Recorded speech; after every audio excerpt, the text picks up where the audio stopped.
हाँ जी, good morning everybody. Good morning, good morning, good morning. जय श्री कृष्ण एवरीवन। कैसे हैं आप सब लोग? क्या सबको मेरी आवाज़ आ रही है? सबसे पहले मुझे ये कंफर्म कर दो, क्या आवाज़ सबको आ रही है? हम्म हम्म। टिंग टिंग टिंग टिंग टिंग टिंग टिंग। जो बच्चे हैप्पी टीचर से बोल रहे हैं, thank you so much everyone, thank you so much.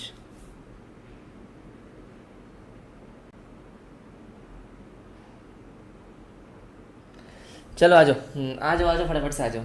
Everyone everyone, thank you so much guys, thank you so much. जल्दी जल्दी आपका सीए फाउंडेशन निकले, इसी अटेम्प्ट में निकले, जो भी अटेम्प्ट आप देने वाले हैं। फटाफट से आप कह रहे पार्टी चाहिए, बेटा पार्टी तो आप दोगे ना, मैं दूंगा। चलो आ जाओ आ जाओ आ जाओ। हाँ, बाकी बातें बाद में करेंगे, फटाफट से आ जाओ। क्या करने के लिए आए हैं? चलो आओ, फटाफट से आओ। शुरू करें। आज तो मुझे वैसे बोलने की ज़रूरत नहीं होनी चाहिए। वीडियो को लाइक कर दो फटाफट से। ठीक है, सारे के सारे बच्चे फटाफट से आओ। हम्म ओके ओके ओके। अकाउंट्स की क्लास होगी बेटा, बिल्कुल होगी। इनकम्प्लीट रिकॉर्ड्स करेंगे, हाँ जी करेंगे। Right everyone, right right right right right. हाँ बेटा, बहुत सारे बच्चे मुझे हैप्पी टीचर्स डे विश कर रहे हैं। Thank you so much guys, thank you so much. अब आ जाओ, थोड़ी सी पढ़ाई कर ले, थोड़ी सी पढ़ाई कर ले, थोड़ी सी। यस, हाँ जी, ठीक है। तो मेरी बात सुनेंगे। इकोनॉमिक्स में हमारा क्या क्या हो चुका है, एक बार फटाफट से रिकॉल कर ले। हमने इकोनॉमिक्स में किन किन चैप्टर्स के एमसीक्यूज कर लिए हैं? तो हमारा बेटा चैप्टर नंबर 1 हो चुका है, यस। तो माइक्रो इकोनॉमिक्स में हमने 4 चैप्टर्स कंप्लीट कर लिए, बोलो हाँ। चैप्टर नंबर 1 से लेके चैप्टर नंबर 4, क्या चारों चैप्टर्स आपके कंप्लीट हो गए हैं? बोलो यस सुनो। टर्न, फटाफट से बताओ। यस, हाँ जी, ठीक है। फटाफट से मुझे बताएंगे, क्या चारों के चारों चैप्टर्स हमारे कंप्लीट हो चुके हैं? ठीक है, यस। आज हम क्या करने के लिए आए? From today we will be starting with the micro economics, और आज हम करेंगे चैप्टर 6 का यूनिट 1। क्या आपको पता है चैप्टर 6 आपके एग्जाम में कितने मार्क्स का आता है? एनीबडी? जो चैप्टर 6 है वो आपके एग्जाम में कितने मार्क्स का आने वाला है? You know that? क्या आपको पता है? तो बेटा चैप्टर 6 अकेला अकेला अकेला, यस जी, अराउंड 15 मार्क्स का आता है। क्या बात कर रहे हो? Yes. Chapter number 4 micro economics का और चैप्टर नंबर 6 मैक्रो इकोनॉमिक्स का, ये दोनों मिला के एवरीबडी सर 15 मार्क्स के आते हैं एग्जैक्टली। तो आज हम क्या करने वाले हैं? आज हम करेंगे चैप्टर 6 का यूनिट 1। और यूनिट 1 में क्या है बेटा? यूनिट 1 में है आपकी नेशनल इनकम। हाँ जी, मैं आपको स्टडी मैट के कुछ अच्छे क्वेश्चंस, अपने बनाए हुए एक्स्ट्रा क्वेश्चंस और आपके पिछले 4 अटेम्प्ट के सारे प्रीवियस ईयर क्वेश्चंस मैं आपको करवाने वाला हूँ, ठीक है। तो आज हम जितने भी क्वेश्चंस करेंगे उसमें आपका नेशनल इनकम पूरा का पूरा रिवाइज हो जाएगा। Absolutely yes. मुझे फटाफट से बताओ, जल्दी आओ जल्दी आओ जल्दी आओ, फटाफट से बताओ। Can we start?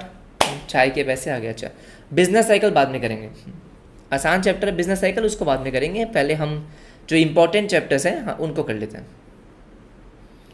Everybody everybody फटाफट से आ जाओ। ये हाँ जी, क्या हम स्टार्ट कर सकते हैं? शुरू करें क्या? हाँ जी, शुरू करें शुरू करें शुरू करें। Yes yes yes yes yes, ठीक है। All right all right all right, okay. सब बच्चों ने बोला शुरू करें। हाँ, शुरू करते हैं। कितने एमसीक्यूज़ हैं? आई थिंक अराउंड 70-80 एमसीक्यूज़ हैं। तो हमारे 2 घंटे में ख़त्म हो जाएंगे, ठीक है। 77 एमसीक्यूज़ के आसपास है। हम 2 घंटे में ख़त्म कर देंगे और फिर हम चलेंगे बाय बाय टाटा। एंड आज हम करेंगे इनकम्प्लीट रिकॉर्ड्स, ठीक है। Okay everyone everyone everyone, yes हाँ जी, शुरू करते हैं। हाँ जी, शुरू करते हैं, फटाफट से आ जाओ। फर्स्ट क्वेश्चन आपकी स्क्रीन पे ये रहा। चलो बेटा बातें नहीं करेंगे। हाँ जी, जो बच्चे टीचर से विश कर रहे हैं, क्लास के एंड में मैं रुक जाऊंगा, आराम से बात करेंगे। लेकिन अभी फटाफट से चैप्टर कंप्लीट करते हैं। सर नॉन इकोनॉमिक एक्टिविटीज़ है, आपको पता है 2 टाइप की एक्टिविटीज़ होती है। एक आपका इकोनॉमिक एक्टिविटीज़, अच्छा ठीक है, और एक आपका non economic activities. Economic activities का मतलब होता है जिसको आप मार्केट में एक्सचेंज करते हो, है ना, जिसको मार्केट में एक तरीके से एक्सचेंज करते हैं पैसे कमाने के लिए। नॉन इकोनॉमिक का मतलब होता है out of love and affection. Sir जिसको मार्केट में एक्सचेंज नहीं करते हैं, हाँ जी नहीं करते हैं। तो फटाफट से मुझे बताओ। सर फर्स्ट का बहुत सारे बच्चे क्या बोल रहे हैं? फर्स्ट का बोल रहे हैं option number B. Option number B पक्का? यस, हाँ जी, ओके, बहुत बढ़िया। तो मेरी बात सुनेंगे, ऑप्शन नंबर बी क्यों है बेटा? इस क्वेश्चन में ना कुछ थोड़ी सी कन्फ्यूजन होती है। क्या कन्फ्यूजन होती है? जैसे आपको पहला ऑप्शन क्या दिया है कि those activities whose value is excluded from national income as it will involve double counting. ऐसा तो नहीं है। सर नॉन इकोनॉमिक एक्टिविटी से कोई डबल काउंटिंग तो नहीं होती है। अच्छा ठीक है, all right all right. Second जो बोलता है, सेकेंड में एक इंपॉर्टेंट पॉइंट ये है कि those which produce goods and service. अब बहुत सारे बच्चों को यहाँ पे लगता है कि नॉन इकोनॉमिक एक्टिविटीज में गुड्स एंड सर्विस कहाँ से प्रोड्यूस होते हैं, तो बेटा प्रोड्यूस तो होते हैं। आप घर में खीर बना रहे हो फॉर एग्जाम्पल, येस आज टीचर्स डे है, मैंने आपके लिए मैंने आपके लिए घर पे केक बनाया कि आज बच्चे आएंगे, बच्चों को केक खिलाएंगे, है ना, ठीक है, ऑलराइट। अब जब मैं केक बना रहा हूँ तो गुड्स एंड सर्विस तो प्रोड्यूस हो रहा है बिल्कुल, लेकिन मैं उसको मार्केट में एक्सचेंज नहीं कर रहा। अगर मार्केट में एक्सचेंज करूंगा तो इकोनॉमिक एक्टिविटी है, मार्केट में एक्सचेंज नहीं करूंगा तो नॉन इकोनॉमिक एक्टिविटी है। अच्छा ठीक है sir, since these are not exchange in the market, main बात यही है, all right, they do not command any value, तो पैसों में वो नहीं बिकते हैं, हाँ जी नहीं बिकते हैं। अच्छा ठीक है, सेकंड में जो बोलते हैं डू नॉट इन्वॉल्व प्रोडक्शन, ऐसा गलत है। ऐसा नहीं है कि नॉन इकोनॉमिक एक्टिविटीज में गुड्स का प्रोडक्शन नहीं होता है। बात समझ में आ गई एवरीबॉडी, ऐसा नो? अच्छा ठीक है, ऑलराइट ऑलराइट। आ जाओ फटाफट से आओ एवरीवन। सेकंड क्वेश्चन पे आएंगे, कह रहे विच ऑफ द फॉलोइंग, हाँ जी, does not enter into the calculation of national income. फटाफट से मुझे बताओ, आना कहाँ है बता दीजिए बेटा, मैं आपको क्लास के बाद में ना एड्रेस देता हूँ, आ जाना। फटाफट से मुझे बताएंगे विच of the following does not enter yes into the calculation of, okay. अरे बेटा ये सुपर चैट मत किया करो, मैंने कितनी बार बताया आपको, क्या सिर्फ एमसीक्यू से 70 को? बेटा आपके एग्जाम में आपके कॉन्सेप्ट क्लियर होने चाहिए, एमसीक्यूज आपकी प्रैक्टिस करवाता है। फटाफट से मुझे बताएंगे, सबने क्या बोला? सबने बोला ऑप्शन नंबर डी। ऐसा क्यों? सर आपसे पूछा गया था नेशनल इनकम में क्या काउंट नहीं होता। अच्छा, प्रीवियसली प्रोड्यूस गुड्स, बेटा जो गुड्स आपके पहले बन गए हैं, तो जिस साल में आपके गुड्स बनते हैं उसी साल में आपके नेशनल इनकम में काउंट होते हैं, सही बात है। सेकंड हैंड गुड्स, सर जब वो पहली बार बने होंगे उसी टाइम काउंट होंगे, तो दोबारा से वो काउंट नहीं होंगे, ठीक है। स्टॉक्स एंड बॉन्ड्स आपकी फाइनेंशियल ट्रांजेक्शंस हैं, सर यहाँ पे भी कोई गुड्स एंड सर्विसेज प्रोड्यूस नहीं होते हैं, इसलिए ये नेशनल इनकम में काउंट नहीं होते हैं, ठीक है। अब बात करेंगे क्वेश्चन नंबर 3 की, कि GDP of any nation, yes फटाफट से मुझे बताओ सर। थर्ड क्वेश्चन, हाँ जी थर्ड क्वेश्चन क्या बोलता है कि GDP of any nation, yes हाँ जी। थर्ड का सबने बोला बी, क्या बोला है? बी बोला है। क्यों? कि GDP of any nation yes is inclusive of capital consumption. क्यों बेटा? जब ग्रॉस की हम बात करते हैं, किसकी बात करते हैं? जब ग्रॉस की बात करते हैं तो ग्रॉस का मतलब होता है कि भाई उसमें आपके डेप्रिसिएशन इंक्लूड है। जब मैं नेट निकालता हूं, सर जब भी मुझे नेट निकालना होता है, अच्छा ठीक है, तो हम क्या करते हैं सर? ग्रॉस में से डेप्रिसिएशन को माइनस करते हैं। Absolutely yes. किसी बच्चे ने बोला बीबी वर्चुअल्स एप्लीकेशन पर एमसीक्यू आंसर अपलोड कर दो। बेटा इसका मतलब ये है कि आपको कुछ पता ही नहीं है, एप्लीकेशन पे कब के आपके क्वेश्चन आंसर सब कुछ अपलोडेड है। हाँ जी ठीक है sir. Gross minus depreciation, absolutely gross minus depreciation. क्यों? क्योंकि ग्रॉस में आपका डेप्रिसिएशन ऑलरेडी इंक्लूडेड है, एग्जैक्टली इसलिए हम नेट निकालने के लिए ग्रॉस में से माइनस करते हैं, ठीक है। अब हम बात करेंगे किसकी? बात करेंगे फोर्थ की। तो फोर्थ क्या बोलता है? फोर्थ बोलता है which of the following enters, हाँ जी, into the calculation of national income. बताओ which of the following enters into the calculation. अब आपसे पूछा गया है कि नेशनल इनकम में काउंट क्या होता है। सर क्या पूछा गया है? नेशनल इनकम में क्या काउंट होता है? हाँ जी होता है। जरा मुझे बताओगे बेटा फोर्थ का क्या आएगा? तो मेरी बात सुनो। The value of services that accompany the sale. क्या मतलब है इसका? कि आप किसी भी चीज की सेल कर रहे हैं, हाँ, सेल करने के लिए जो आपने सर्विसेज दी है, जैसे घर आपने सेल करना है, अब घर सेल करने के लिए आपने ब्रोकर की सर्विसेज ली है, तो वो ब्रोकर की सर्विसेज आप काउंट करते हैं। आपको स्टॉक का परचेज या सेल करना है, अच्छा, उसके लिए आपने ब्रोकर की सर्विसेज ली है, तो क्या बोला? जो ब्रोकर की सर्विस है, जो एजेंट की सर्विस है, वो तो काउंट होगी। हाँ जी काउंट होगी। तो ये हमारे नेशनल इनकम में काउंट होती है। हाँ जी काउंट होती है, ठीक है। Additions to inventory stock, correct बात है सर। जो भी आप स्टॉक प्रोड्यूस करते हो करेंट ईयर में, जो भी आप गुड्स प्रोड्यूस करते हो, वो आपके नेशनल इनकम में काउंट होता है। बिल्कुल सही बात है, ठीक है सर। स्टॉक्स एंड बॉन्ड्स का सेल काउंट नहीं होता।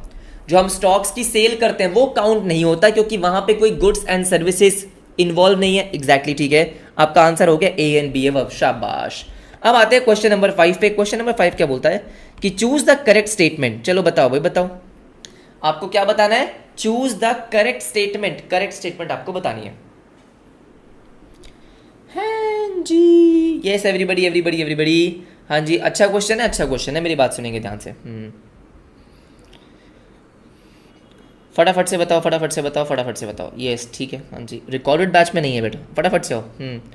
GNP includes earnings of Indian corporations overseas. बेटा जीएनपी का मतलब क्या होता है? जीएनपी का मतलब होता है gross national, yes, study momentum. बेटा ब्लॉक कर दूंगा अब, आज भी ब्लॉक करोगे सर आप, बेटा फिर आप परेशान कर रहे हो ना। इधर आओ, यस, मेरी बात सुनेंगे ध्यान से। सर नेशनल का मतलब क्या होता है?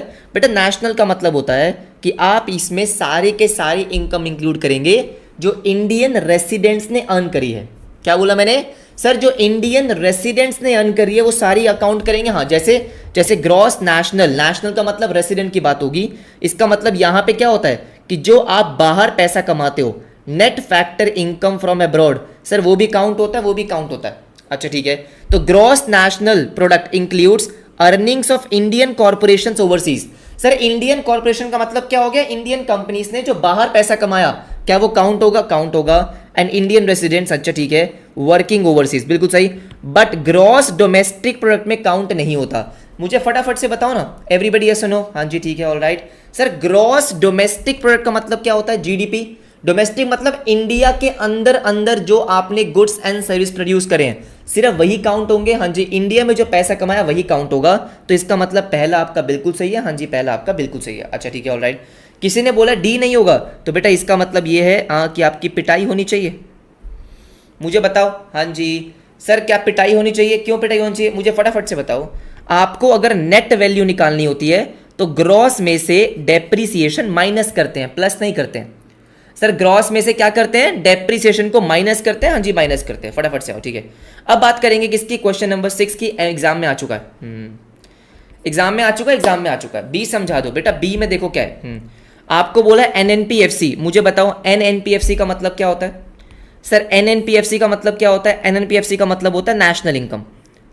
लेडीज एंड जेंटलमैन, बहुत इंपॉर्टेंट चैप्टर है, थोड़ा टाइम भी लग जाए तो समझ लो, पूरा चैप्टर रिवाइज हो जाएगा। हाँ सर, नेशनल इनकम, ठीक है, ऑल राइट। तो सर सही तो लिखा है? सही लिखा है, अच्छा ठीक है। उसके बाद लिखा है इक्वल्स टू एफआईडी। ये क्या होता है बेटा?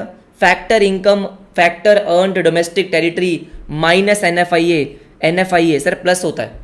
सर नेशनल इनकम में आपका एनएफआईए प्लस होता है। हाँ जी, माइनस नहीं होता है। अच्छा, तो गलत हो गया। फिर अगर 6 की बात करते हैं तो 6 क्या बोलता है कि अगर आपका factor income from abroad positive है, यस, तो तब क्या होगा? तो बेटा अगर आपका factor income from abroad positive है तो उसका मतलब क्या है? उसका मतलब ये है कि बाहर से जो पैसा कमा रहे हो वो ज्यादा है। एवरीबडी ऐसा नो सर, बाहर से जो इंडिया वाले लोग पैसे कमा रहे हैं वो ज्यादा है। एग्जैक्टली तो इसका मतलब आपकी नेशनल इनकम ज्यादा आती है आपके डोमेस्टिक इनकम से। मुझे फटाफट से बताओ। हाँ जी सर, नेशनल इनकम ज्यादा आएगी आपके डोमेस्टिक इनकम से, करेक्ट बात है। तो इसका मतलब आंसर क्या हो गया कि national income will be greater than domestic income, है ना। डोमेस्टिक इनकम में क्या होता है कि इंडिया के लोग जो मतलब इंडियन टेरिटरी में जो मेरी डोमेस्टिक टेरिटरी है उसमें जो पैसा कमाया गया, नेशनल में हम क्या करते हैं कि इंडिया के लोग जो बाहर भी पैसा कमा रहे हैं उसको भी इंक्लूड करते हैं। तो इसका मतलब नेशनल इनकम आपकी ज्यादा आएगी, ठीक है। फिर बात करते हैं 7th की। अगेन बेटा 7th आपका एग्जाम में आ चुका है। 7th क्या आ चुका है एग्जाम में? हाँ जी, एग्जाम में आ चुका है, तो फटाफट से आ जाओ। क्या बोलता है? Mixed income of the self employed means, क्या मतलब है 7th का? तो बहुत इजी है सर। मिक्स इनकम का मतलब क्या होता है? देखो, जैसे आपकी फैक्टर इनकम होती है, आपका रेंट होता है ना, आपका इंटरेस्ट होता है, आपका प्रॉफिट होता है, वेजेस होते हैं। लेकिन अगर आप इसको अलग अलग डिस्टिंग्विश नहीं कर पाते, एक ऐसा इंसान है सर जो खुद ही काम कर रहा है, खुद के सर्विसेज यूज कर रहा है, एवरीबडी ऐसा नो, खुद ही प्रॉफिट कमा रहा है, खुद के बिल्डिंग यूज कर रहा है, तो वहां पे क्या होती है? Mixed income, combined income which are not distinguishable. हाँ, मतलब कि सर सब कुछ कंबाइंड है, जो पैसा कमा रहा है उसमें वेजेस वाला पार्ट भी है, उसमें रेंट वाला पार्ट भी है, उसमें प्रॉफिट वाला पार्ट भी है, और आप उसको डिस्टिंग्विश नहीं कर सकते, ठीक है। आ जाओ। फिर 8th क्वेश्चन क्या बोलता है बेटा? 8th में होती है कुछ बच्चों को दिक्कत। आई नो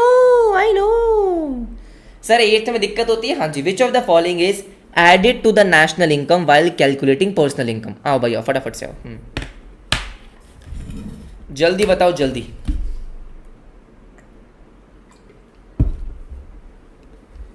एट्थ का बोला गया है क्या? 8th का कुछ बच्चे डी बोल रहे हैं, कुछ बच्चे ए बोल रहे हैं, तो मेरी बात सुनेंगे ध्यान से। सारे ये बोल रहे हैं। अच्छा, पहली बात तो समझो बेटा कि यहाँ पे पर्सनल इनकम का मतलब क्या है। Everybody sir, what is personal income? तो बेटा पर्सनल इनकम का मतलब होता है जो हाउस होल्ड सेक्टर है वो जो पैसे कमाता है, हाउस होल्ड सेक्टर को जो पैसे रिसीव हो रहे हैं, हाँ, वो आते हैं पर्सनल इनकम में। एग्जैक्टली। और मजे की बात है कि कहीं मर्जी से पैसा आ रहा हो, मतलब नॉट ओनली फैक्टर इनकम, अगर ट्रांसफर इनकम भी रिसीव हो रही है, सारे बच्चे मेरी बात सुनेंगे, अगर ट्रांसफर इनकम भी रिसीव हो रही है वो भी आपके पर्सनल इनकम में काउंट होती है, बिल्कुल काउंट होती है। हाउस होल्ड सेक्टर को जो पैसा रिसीव हो रहा है सर कहीं से भी फैक्टर इनकम भी आएगी, ट्रांसफर इनकम भी आएगी। इसका मतलब क्या है, सुन लो मेरी बात ध्यान से। इसका मतलब है देखो, नेशनल इनकम में तो ट्रांसफर इनकम नहीं आती सर। नेशनल इनकम में तो सिर्फ वही इनकम आती है जो फैक्टर इनकम होती है, जो इनकम आपने अर्न करी है। अच्छा ठीक है, तो नेशनल इनकम में हम ट्रांसफर पेमेंट्स को इंक्लूड करते हैं। जो इंडिविजुअल्स को पैसा मिला सर, मतलब इंडिविजुअल्स को जो ट्रांसफर इनकम मिली है सर, वो हम इंक्लूड करते हैं। Absolutely yes. तो इसका मतलब क्या हो गया, इसका मतलब हो गया option number A, option number A. अच्छा सर, ये अनडिस्ट्रीब्यूटेड कॉर्पोरेट प्रॉफिट्स, पहली बात तो बेटा यहाँ पे पर्सनल इनकम निकालनी है। पर्सनल इनकम में सिर्फ हाउस होल्ड सेक्टर की इनकम, ये कॉर्पोरेट प्रॉफिट्स हो गया, फॉरेनर्स हो गया सर, हाँ जी, सेल्फ एम्प्लॉयड, मिक्स्ड इनकम। अब मजे की बात क्या है सर, डी क्यों नहीं है? कुछ बच्चे बोल रहे हैं सर डी क्यों नहीं है। अरे मेरे भोलू बच्चों, mixed income of self employed, हाँ मुझे बताओ क्या नेशनल इनकम में इंक्लूडेड होती है? हाँ सर होती है। नेशनल इनकम में इंक्लूडेड होती है क्या? हाँ। और बेटा पर्सनल इनकम में भी आती है। तो इसलिए हम इसको कुछ करते नहीं है। सर आपसे पूछा गया कि आप नेशनल इनकम में क्या ऐड करते हो, तो नेशनल इनकम में मैं वो चीज ऐड करूंगा ना जो नेशनल इनकम में नहीं है, लेकिन पर्सनल इनकम में आती है। अब बात समझ गए? आ जाओ। एवरीबडी 9th पे आएंगे? हाँ जी 9th पे आएंगे। सुनेंगे मेरी बात ध्यान से मेरी बात सुनेंगे। कि national income was pioneered by, मतलब सर एक तरीके से इंट्रोड्यूस किसने करा? तो बेटा ये आपको ध्यान रखना है और कुछ नहीं। हाँ जी, आपको क्या करना है, आपको बस ध्यान रखना है। हाँ जी ध्यान रखना है। And that is Simon Kuznets and Richard stone. ठीक है सर, ये नाम ध्यान रखने और कुछ नहीं है भैया। बात क्लियर है? फटाफट से मुझे बता दो। जस्ट अ सेकेंड, कुछ बच्चों को निकाल देते है ना, परेशान करने वाले बच्चे। चलो आ जाओ। एवरीबडी फटाफट से बताओ। क्लियर है? ठीक है।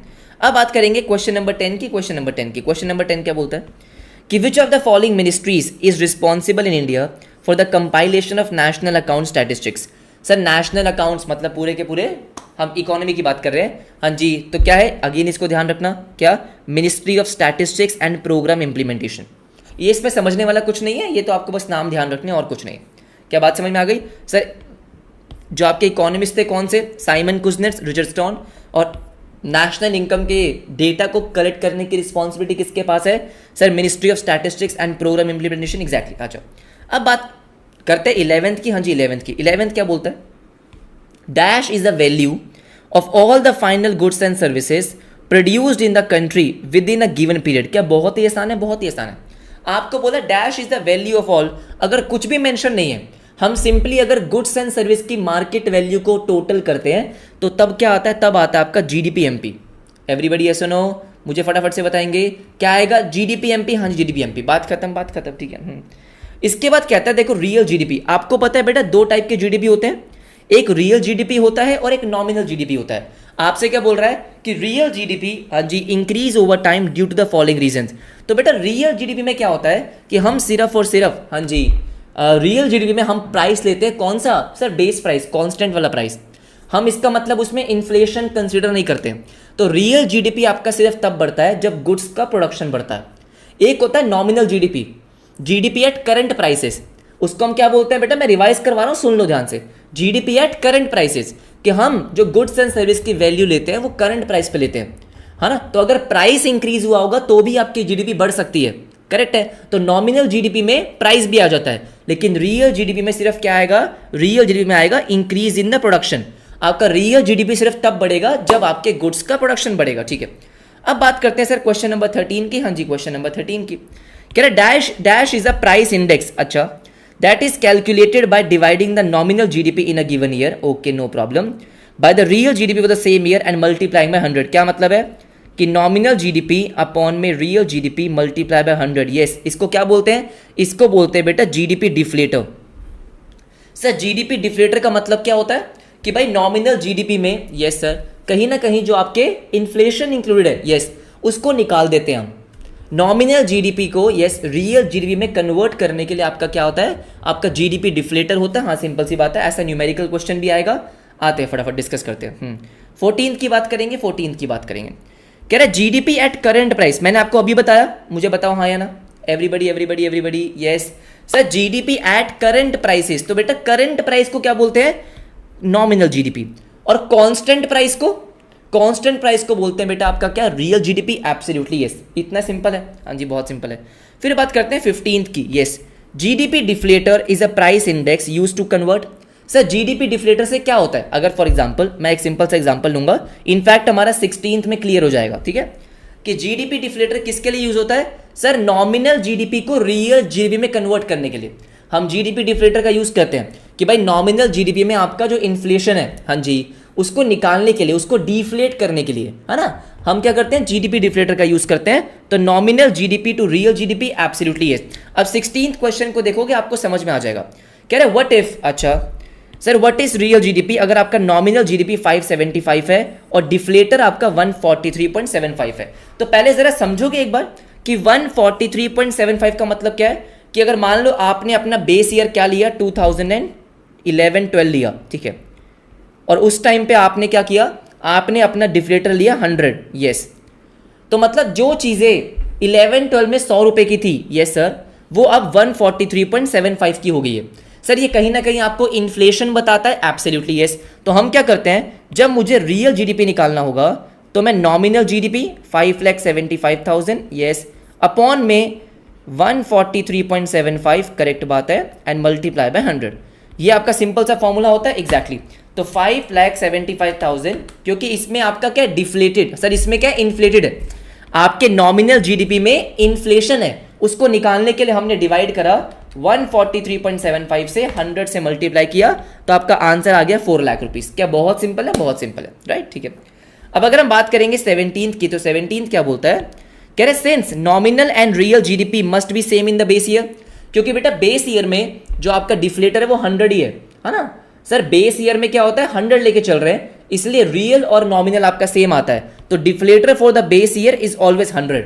इसको क्या मान के चलेंगे? Always 100, exactly. इसके बाद बेस ईयर के बाद जैसे जैसे आपके आगे टाइम पीरियड बीतता जाएगा, वैसे वैसे आपका क्या होता जाएगा? सर आपका जीडीपी डिफ्लेटर बढ़ता जाएगा, क्योंकि प्राइसेस बढ़ते जाएंगे। अगर प्राइसेस बढ़ रहे हैं, हाँ जी, मतलब नॉमिनल जीडीपी बढ़ रही है, यस, ठीक है, तो आपका जीडीपी डिफ्लेटर बढ़ रहा है, जीडीपी डिफ्लेटर बढ़ रहा है, सिंपल सी बात है, ठीक है। फिर बात करते हैं 18th की। कह रहे अगर जीडीपी डिफ्लेटर आपका 100 से ऊपर है, तो इसका मतलब क्या है? कि प्राइस बढ़ गए। एवरीबडी ऐसा नो, आपके प्राइस बढ़ गए हैं, तो आपकी नॉमिनल जीडीपी ज्यादा आएगी आपकी रियल जीडीपी से। अगर 100 से ऊपर आपका क्या चला गया? डिफ्लेटर चला गया है, तो ये आपको क्या बता रहा है? ये प्राइस इंडेक्स होता है। प्राइस इंडेक्स का मतलब क्या है? कि कहीं ना कहीं आपको ये बताता है कि प्राइसेस आपके इंक्रीज हुए हैं, और प्राइस इंक्रीज होने से आपका नॉमिनल जीडीपी बढ़ता है, आपका रियल नहीं बढ़ता है। रियल जीडीपी सिर्फ तब बढ़ता है जब गुड्स एंड सर्विस का प्रोडक्शन होता है। इसका मतलब nominal GDP is greater than real GDP, absolutely yes, ठीक है। इसके बाद 19th क्वेश्चन पे आते हैं। हाँ मजा आ रहा है सर, कॉन्सेप्ट रिवाइज हो रहे हैं। कह dash is a measure of market value of all the final goods and services, अच्छा, produced within the domestic territory. अभी तक आपके दिमाग में क्या चल रहा है? सर अभी तक तो मेरे दिमाग में चल रहा है जीडीपी एमपी। अच्छा ठीक है, all right. By normal residents, अच्छा सर क्या बोला? नॉर्मल रेसिडेंट्स, अच्छा, including net factor income from abroad. Sir जब net factor income from abroad को ऐड करने की बारी आएगी, हाँ जी, जीडीपी एमपी में, तो बेटा जो ये डोमेस्टिक है, अगर आप डोमेस्टिक में एनएफआईए प्लस कर देते हो तो ये नेशनल में कन्वर्ट हो जाता है। क्या बोला मैंने? सर ये किस में कन्वर्ट हो जाता है? नेशनल में कन्वर्ट हो जाएगा ना। कि सर हम अगर अपने डोमेस्टिक टेरिटरी के गुड्स एंड सर्विस ले रहे हैं, उसमें एनएफआई ऐड कर देंगे, factor income from abroad add कर देंगे, तो आपका वो जीएनपी बन जाएगा, तो जीएनपी एनपी, जैसे कि बच्चे 19th का सी बोल रहे हैं, शाबाश। अब जरा 20th के सारे ऑप्शंस को बेटा बहुत ध्यान से पढ़ो। ओए होए सर 20 क्वेश्चन हो गए, मजा ही आ गया। सारे बच्चे एक बार 20th को ध्यान से पढ़ेंगे और मुझे बताएंगे। अभी न्यूमेरिकल क्वेश्चंस भी हैं, डोंट वरी, न्यूमेरिकल क्वेश्चंस की प्रैक्टिस भी करेंगे।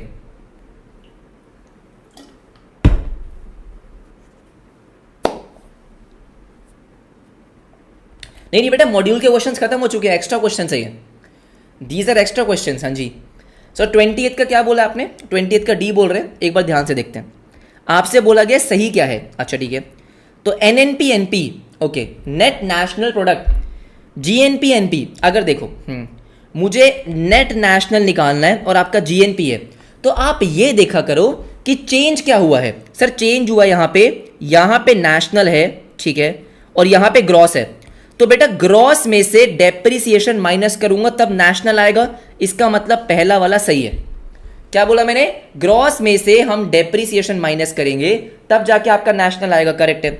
अब ये है एनएनपीएनपी और ये है एनडीपीएमपी, तो यहां पे आपको देखना है कि सर अलग क्या है, तो यहां पे आपका नेशनल है, यहां पे डोमेस्टिक है, करेक्ट है। तो आप नेशनल कैसे निकालते हो? डोमेस्टिक में एनएफआईए ऐड करके। सर एनएफआईए ऐड करते हैं तो इसका मतलब आपका सेकंड भी सही है, सेकंड भी सही है, हाँ जी बिल्कुल सही। फिर कहता है एनएनपीएनपी इज इक्वल टू जीडीपीएमपी। अब यहां पे बेटा दो चीजें अलग है, क्या देखा आपने? दो चीजें। सबसे पहले यहां पे नेट है और यहां पे आपको दे रखा है ग्रॉस, तो ग्रॉस में से डेप्रिसिएशन आपका माइनस होना चाहिए, हाँ जी, तो आपने डेप्रिसिएशन को माइनस किया, बहुत बढ़िया बहुत बढ़िया, ठीक है। फिर उसके बाद आपका यहां पे है नेशनल, हाँ जी, और आपको दिया हुआ है डोमेस्टिक, एनएफआईए प्लस होना चाहिए, प्लस हुआ, इसका मतलब ये है बेटा all of the above, all of the above, absolutely yes, ठीक है। अब आते हैं 21st क्वेश्चन पे, 21st क्वेश्चन पे अगेन 21st को देखते हैं बेटा, यही क्वेश्चन एग्जाम में आते हैं। मैं आपको आज पीवाईक्यू दिखा दूंगा सारे के सारे, डोंट वरी, ठीक है। डैश इज अ मेजर, सुनेंगे ध्यान से, yes sir, dash is a measure of market value of final goods and services produce with in the domestic territory, इसका मतलब जीडीपीएमपी हो गया सर, जीडीपीएमपी हो गया, हाँ जी। By normal residents during accounting year including NFIA, तो एनएफआईए प्लस करा, एनएफआईए प्लस करा, एक्सक्लूडिंग डेप्रिसिएशन, एक्सक्लूडिंग डेप्रिसिएशन, हाँ जी, आपको ये निकालना है।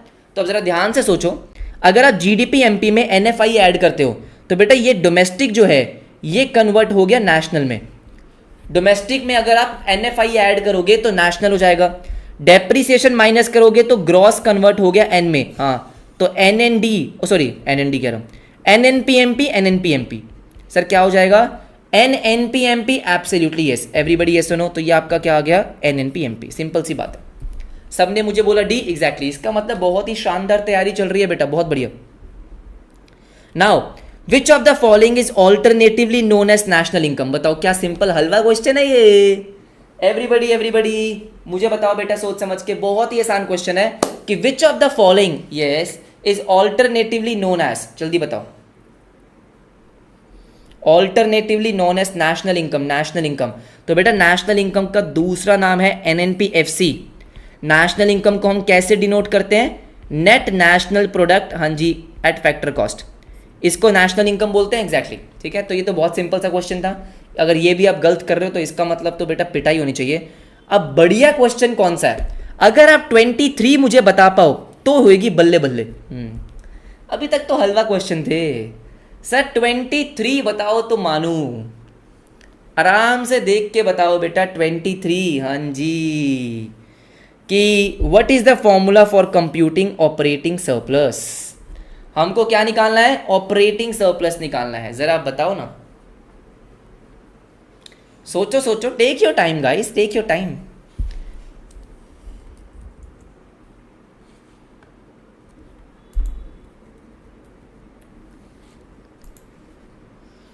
हाँ जी सर, 23 और सरप्राइजिंगली या तो बच्चे एक दूसरे का देखकर आंसर दे रहे हैं लेकिन सही आंसर दे रहे हैं भाई।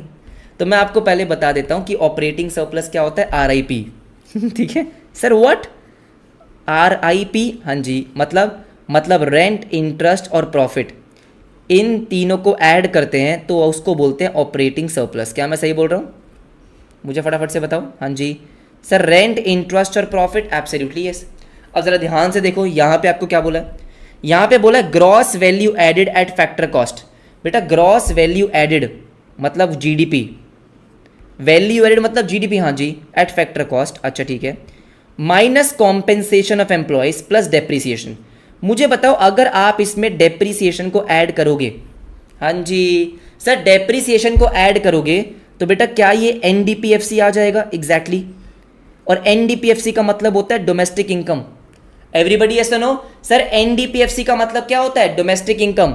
और डोमेस्टिक इनकम का फॉर्मूला क्या होता है कि इसमें आपका कॉम्पेंसेशन ऑफ एम्प्लॉयज आता है, एग्जैक्टली सारे फैक्टर इनकम आते हैं। सर एनडीपीएफसी में क्या होता है? सारे फैक्टर इनकम आते हैं, एग्जैक्टली हाँ बेटा, रॉयल्टी भी आएगा, रॉयल्टी आपके रेंट के साथ आ जाता है, ठीक है, रेंट आ गया, अच्छा ठीक है, इंटरेस्ट आ गया, प्रॉफिट आ गया, कॉम्पेंसेशन मतलब आपका वेजेस की बात कर रहा है, वेजेस की बात कर रहा है। जरा मुझे बताओ बेटा, इसका मतलब ये है कि अगर आप एनडीपीएफसी में से कॉम्पेंसेशन ऑफ एम्प्लॉयज माइनस करोगे तो क्या आपका ऑपरेटिंग सरप्लस आ जाएगा? Absolutely yes.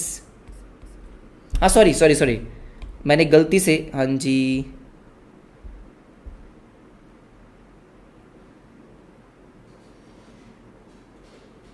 डेप्रिसिएशन तो माइनस ही होना चाहिए, करेक्ट बात बोल रहे हो आप सर। ग्रॉस में से यस डेप्रिसिएशन माइनस होगा तब एनडीपीएफसी आएगा, एग्जैक्टली तो इसका मतलब तो ये है कि सारे ही ऑप्शन गलत हैं। जो बच्चे ए बोल रहे हैं, हाँ पहले मैं आपको कॉन्सेप्ट समझा दूं उसके बाद ऑप्शंस पे आते हैं। मैंने आपको क्या समझाया कि भैया gross domestic product at factor cost है, अच्छा ठीक है ऑल राइट सर। जब हम इसमें से डेप्रिसिएशन माइनस करते हैं, ग्रॉस में से डेप्रिसिएशन माइनस करेंगे यस, तो वो क्या आएगा? तब आपका वो एनडीपीएफसी आ जाएगा, करेक्ट बात है सर। क्या आ जाएगा? एनडीपीएफसी, हाँ जी एनडीपीएफसी डोमेस्टिक इनकम। अब डोमेस्टिक इनकम का फॉर्मूला क्या होता है सर? आपका wages, rent, interest, profit, mixed income वगैरह भी होता है, लेकिन वो यहाँ पे दिया नहीं है, ठीक है ऑल राइट। तो अगर आप डोमेस्टिक इनकम में से कॉम्पेंसेशन माइनस करोगे तो ऑपरेटिंग सरप्लस आएगा, एब्सोल्युटली यस। तो जो बच्चे ए बोल रहे थे बेटा क्या सोच के बोल रहे थे? तो क्या हम ये सोच के बोल रहे थे कि आप प्लस की जगह माइनस कर दोगे, ठीक है। अगर प्लस की जगह माइनस होगा हाँ तो आपका आंसर ए आएगा, तब आपका आंसर ए आएगा। बात समझ में आ गई है एवरीबडी? यस सुनो, हाँ जी क्या बात समझ में आ गई है? बात समझ में आ गई बेटा। ये मेरे ख्याल से ना क्वेश्चन थोड़ा सा मिसप्रिंट हो गया है। क्या हो गया? मिसप्रिंट हो गया, हाँ जी मिसप्रिंट हो गया है। तो जैसे यहाँ पे माइनस था, यहाँ पे प्लस लिख दो, इसलिए आपका डी नहीं आएगा, डी नहीं आएगा। हाँ ये मिसप्रिंट हो गया है, हमको क्वेश्चन समझ में आ गया, क्वेश्चन समझ में आ गया, ठीक है ऑलराइट। अब बात करते हैं 24th क्वेश्चन की एवरीबडी। सर 24th क्या बोलता है? 24th बोलता है normally NNP at market price is higher than the NNP at factor cost. क्यों भाई? काय को कह रहे हैं एनएनपी एट मार्केट प्राइस, अच्छा ठीक है एनएनपी मार्केट प्राइस, ये आपका एनएनपी एट मार्केट प्राइस है, ये आपका ज़्यादा होता है आपके एनएनपी एट फैक्टर कॉस्ट से। तो बेटा इन दोनों में डिफरेंस किस चीज़ का है? डिफरेंस है मार्केट प्राइस का और फैक्टर कॉस्ट का। अगर हम मार्केट प्राइस और फैक्टर कॉस्ट की बात करें तो बेटा मार्केट प्राइस कैसे निकालते हो आप? Market price is equals to factor cost, हाँ जी, प्लस नेट इनडायरेक्ट टैक्सेस।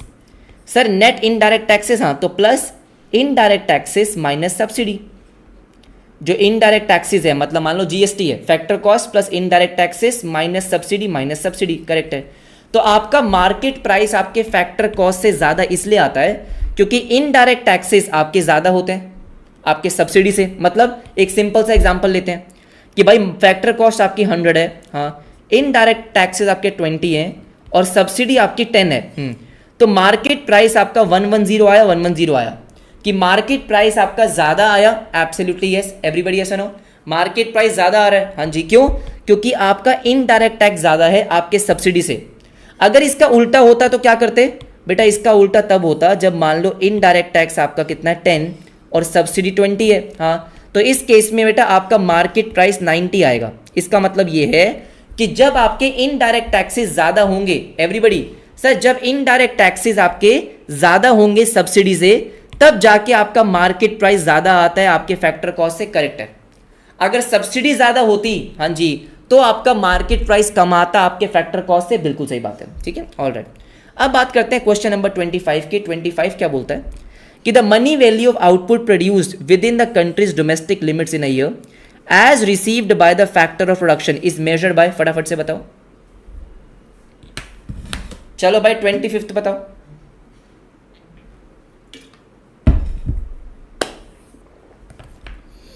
बेटा बहुत इजी क्वेश्चन है। यहां पे आपको क्या बोला? जो बच्चे ए बोल रहे हैं हाँ फंस गए, इधर आओ फटाफट से हो। Sir money value of output produced with in domestic territory, sir ये जीडीपी एमपी तो होता है। क्या होता है? GDP MP. बेटा बिल्कुल जीडीपी एमपी होता है, आई एग्री, मैं आपके साथ अग्री करता हूं। लेकिन उसके बाद जो लिखा है received by factor of production, बेटा received by factor of production का मतलब ये है कि आप यहाँ पे फैक्टर कॉस्ट ले रहे हो ना। फैक्टर कॉस्ट का मतलब क्या होता है कि जो आपने फैक्टर्स में डिस्ट्रीब्यूट करा, हाँ जी, तो यहाँ पे हम मार्केट प्राइस नहीं ले रहे हैं, सर यहाँ पे फैक्टर कॉस्ट ले रहे हैं, हाँ यहाँ पे सब बच्चे बोल रहे थे ए गलत बोल रहे हो तुम। हाँ जी सर, आंसर बी है। ऑप्शन को ध्यान से पढ़ो सर, अगर ये ना दिया होता as received by factor of production तो आपका जीडीपीएमपी होता, करेक्ट बात है। लेकिन यहाँ पे दिया है कि एज, हाँ जी, received by factor of production, तो इसका मतलब क्या है, इसका मतलब है आपका फैक्टर कॉस्ट आएगा, फैक्टर कॉस्ट आएगा, ठीक है। अब न्यूमेरिकल क्वेश्चन है छोटा सा, क्या बोलता है कि the value of NDPFC will be, अच्छा आपको बेसिकली क्या निकालना है, एनडीपीएफसी निकालना है सर, हमको एनडीपीएफसी निकालना है। If the following information is given, ठीक है, और आपके सामने बेटा जीएनपी एनपी है। जिन बच्चों को आता है अच्छी बात है बेटा, जिन बच्चों को थोड़ा कंफ्यूजन है देखो ध्यान से। सबसे पहले आप ये समझो, यस नेट का मतलब क्या होता है, ग्रॉस में से डेप्रिसिएशन को माइनस करना, सही बात है। अब अगर आपको यहाँ पे डोमेस्टिक निकालना है, सर हमको क्या निकालना है, डोमेस्टिक, और यहाँ पे नेशनल, तो बेटा नेशनल में से आप net factor income of abroad minus करोगे तो डोमेस्टिक आएगा, करेक्ट बात है। फैक्टर कॉस्ट निकालना है, मार्केट प्राइस दे रखा है, मार्केट प्राइस में से नेट इनडायरेक्ट टैक्सेस माइनस करोगे, एग्जैक्टली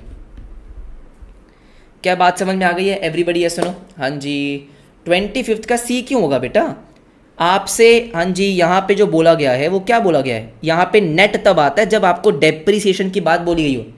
किसी बच्चे ने बोला है 25th का सी क्यों नहीं होगा, बेटा देखो जब आपसे बोलता है गुड्स एंड सर्विस की वैल्यू तो वो ग्रॉस होती है, डेप्रिसिएशन को लेस करने के लिए बोला तब आपका नेट आता है, यहाँ पे डेप्रिसिएशन की बात नहीं हुई है, ठीक है।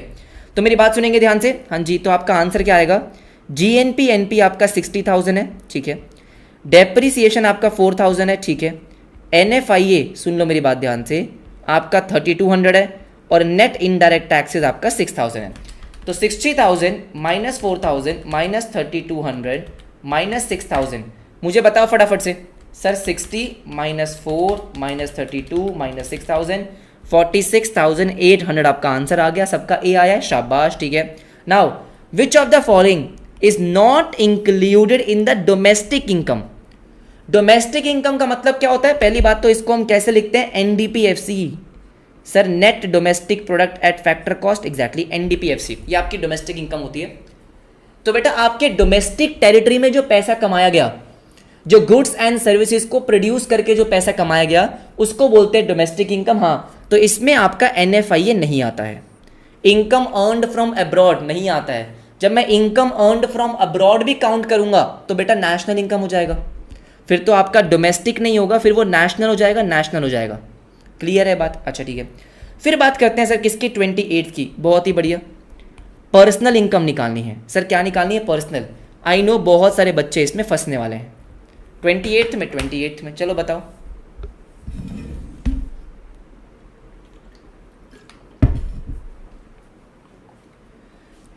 कुछ बच्चे ए बोल रहे हैं, कुछ बच्चे डी बोल रहे हैं, कुछ बच्चे बी बोल रहे हैं, बेटा सी भी बोल दो, अरे सी भी बोल दो। नहीं नहीं सर, कैसी कैसी बातें कर रहे हो आप, ए आएगा, ए आएगा, सुनेंगे मेरी बात ध्यान से। सबसे पहले इसके लिए हमको ये समझना होगा कि प्राइवेट इनकम का मतलब क्या होता है। सर प्राइवेट इनकम और पर्सनल इनकम में डिफरेंस क्या है, प्राइवेट इनकम में होता है house hold sector plus business sector की इनकम, पहली बात तो ये सर, हाउस होल्ड सेक्टर, हाँ जी, प्लस आपके बिजनेस सेक्टर, दोनों की इनकम, करेक्ट बात है। अब मेरी बात सुनेंगे ध्यान से, जब मैं बिजनेस सेक्टर के इनकम की बात करता हूं, यस, तो उनकी इनकम होती है कौन सी, प्रॉफिट्स। सर बिजनेस जो पैसा कमाता है वो प्रॉफिट कमाता है। बेटा मैं आपको एक कॉन्सेप्ट समझा रहा हूं, इंपॉर्टेंट कॉन्सेप्ट है, एक बार सुनेंगे प्लीज। हाँ जी ऑलराइट, 2 घंटे में कॉन्सेप्ट के साथ मैं आपको एमसीक्यूज कंप्लीट करवा दूंगा, इधर आओ। बेटा प्रॉफिट के होते हैं 3 पार्ट्स, क्या बोला मैंने, प्रॉफिट के 3 पार्ट होते हैं, 3 पार्ट होते हैं। एक, आप इसको डिस्ट्रीब्यूट करते हो सर एज डिविडेंड, तो ये डिविडेंड किसको मिलता है, ये डिविडेंड तो मिल जाता है बेटा आपके हाउस होल्ड सेक्टर को। जैसे मैं हूं, हाँ जी ठीक है, मेरे पास कंपनी के शेयर्स हैं, तो कंपनी मेरे को क्या देगी, डिविडेंड, ये तो आपको मिल गया हाउस होल्ड सेक्टर को, ठीक है। दूसरा क्या होता है, दूसरा आपको बेटा क्या करना होता है, आपको इस पे देने होते हैं टैक्सेस, कॉर्पोरेट टैक्सेस, आपको अपने प्रॉफिट में से कुछ टैक्स भी पे करना पड़ेगा, करेक्ट बात है, ऑलराइट। और तीसरा होता है कि भाई बिजनेस ने अपने पास संभाल के रखे पैसे, जिसको हम बोलते हैं रिटेन्ड अर्निंग। क्या ये बात समझ में आती है, हाँ सर बिल्कुल समझ में आती है। तो इसका मतलब ये है कि जब हम निकालते हैं प्राइवेट इनकम, तो प्राइवेट इनकम में एक तो हाउस होल्ड सेक्टर की इनकम आ जाएगी, कि हाउस होल्ड सेक्टर जो भी पैसे कमाता है प्लस बिजनेस सेक्टर की इनकम। अब पॉइंट ये है कि सर प्रॉफिट का एक पार्ट ऐसा है जो हाउस होल्ड सेक्टर के पास ही जाता है, बोलो हाँ या ना। सर एक पार्ट तो ऐसा है जो हाउस होल्ड सेक्टर के पास जाता है, हाँ, और बाकी दोनों पार्ट ऐसे हैं जो हाउस होल्ड सेक्टर के पास नहीं जाते। क्या मैं ऐसा बोल सकता हूं कि सर प्रॉफिट के दो पार्ट ऐसे हैं जो हाउस होल्ड सेक्टर के पास नहीं जाते। तो अगर मुझे प्राइवेट इनकम से पर्सनल इनकम निकालनी है तो क्या मैं ये दोनों पार्ट को माइनस कर दूंगा तो क्या मेरी पर्सनल इनकम आ जाएगी? मुझे बताओ सोच समझ के, हाँ या ना। भैया अगर आपके प्राइवेट इनकम में ये सब कुछ इंक्लूडेड है, करेक्ट बात है, मुझे निकालनी है पर्सनल इनकम, तो पर्सनल इनकम में से सर मैं अगर ये दोनों को माइनस कर दूं जो हाउस होल्ड सेक्टर को नहीं मिलता, क्या मेरी पर्सनल इनकम आ जाएगी? हाँ। क्या बढ़िया समझाया मैंने, मजा ही आ गया, मजा आया। हाँ जी ठीक है, तो आपका आंसर क्या है? Option number A, option number A, कि भाई प्राइवेट इनकम में से आपने क्या करा, आपने एक तो अनडिस्ट्रीब्यूटेड प्रॉफिट्स, बेटा इसी को कहते हैं रिटेन्ड अर्निंग, इसी को क्या बोलते हैं? Retained earning. हाँ जी रिटेन्ड अर्निंग, अच्छा ठीक है। और ये आपके टैक्सेस हैं, ये आपके टैक्सेस हैं, तो इसका मतलब क्या हो गया? इसका मतलब इन दोनों को माइनस करना है, इन दोनों को माइनस करना है, ठीक है। ऑल राइट, आ जाओ आ जाओ आ जाओ आ जाओ, फटाफट से आ जाओ। किसी ने बोला सर डी क्यों नहीं है? बेटा यहां लिखा है ऑल टैक्सेस, ऑल टैक्सेस नहीं ना, क्यों? हाउस होल्ड सेक्टर का टैक्स माइनस नहीं करेंगे ना, हाउस होल्ड सेक्टर को जो टैक्स पे करना होता है वो थोड़ी माइनस करेंगे, है ना। हम तो हाउस होल्ड सेक्टर की इनकम निकाल रहे हैं, करेक्ट बात है। तो ऑल टैक्सेस नहीं आएगा, प्रॉफिट्स वाले टैक्स आएंगे। सर जो प्रॉफिट पे टैक्स लगता है वो आएगा, हाँ जी वो आएगा, ठीक है। ऑल राइट, अब बात करेंगे 29 की। हाँ जी 29 की, चलो आओ भाई आओ, फटाफट से आओ, जल्दी आओ जल्दी आओ जल्दी आओ। क्या बोलता है कि प्राइवेट इनकम आपके पास है, एग्जैक्टली सर प्राइवेट इनकम आपके पास है, no problem. Undistributed corporate profits है और प्रॉफिट पे टैक्सेस है। अब पर्सनल इनकम निकालनी है, मुझे बताओ बेटा क्या आप आराम से निकाल सकते हो? हाँ चलो चलो चलो फटाफट से मुझे बताओ, आराम से निकाल सकते हैं? हाँ जी आराम से निकाल सकते हैं। अभी मैंने आपको समझाया कि कुछ नहीं करना, प्राइवेट इनकम में से इन दोनों चीजों को माइनस करना है बस।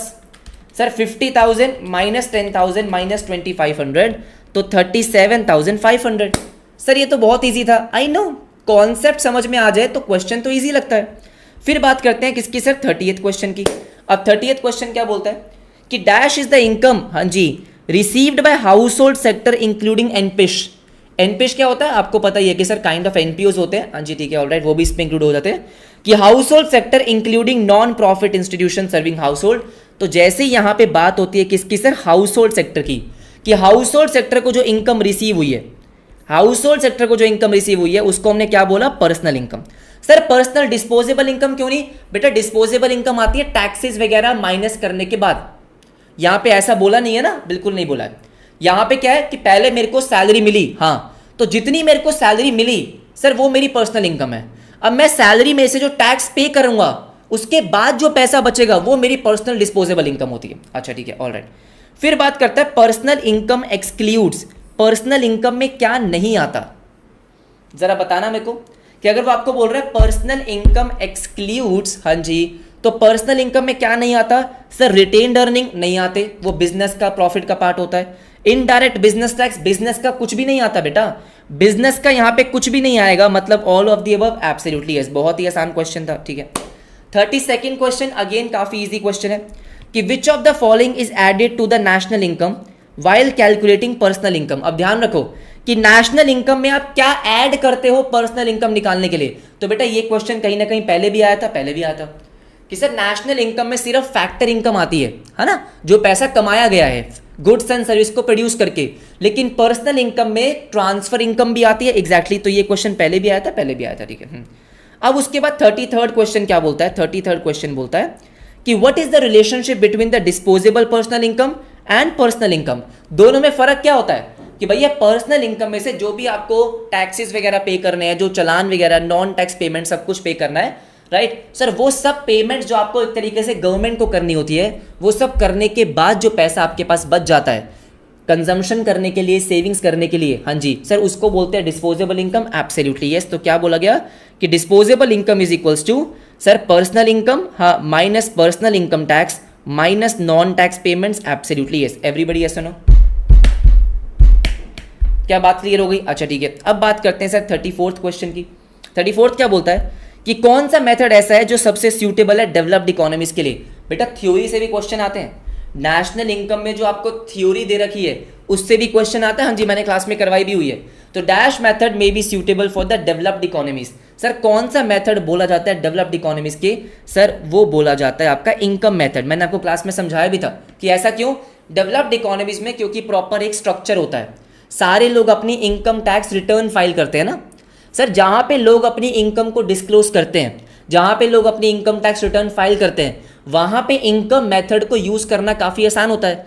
आपके पास डेटा सारा अवेलेबल होता है कि हाँ मेरे इकोनॉमी में कौन कौन से लोग कितना कितना पैसा कमा रहे हैं, आपको पता होता है एग्जैक्टली। तो इसलिए डेवलप्ड इकोनॉमीज में इनकम मेथड होगा।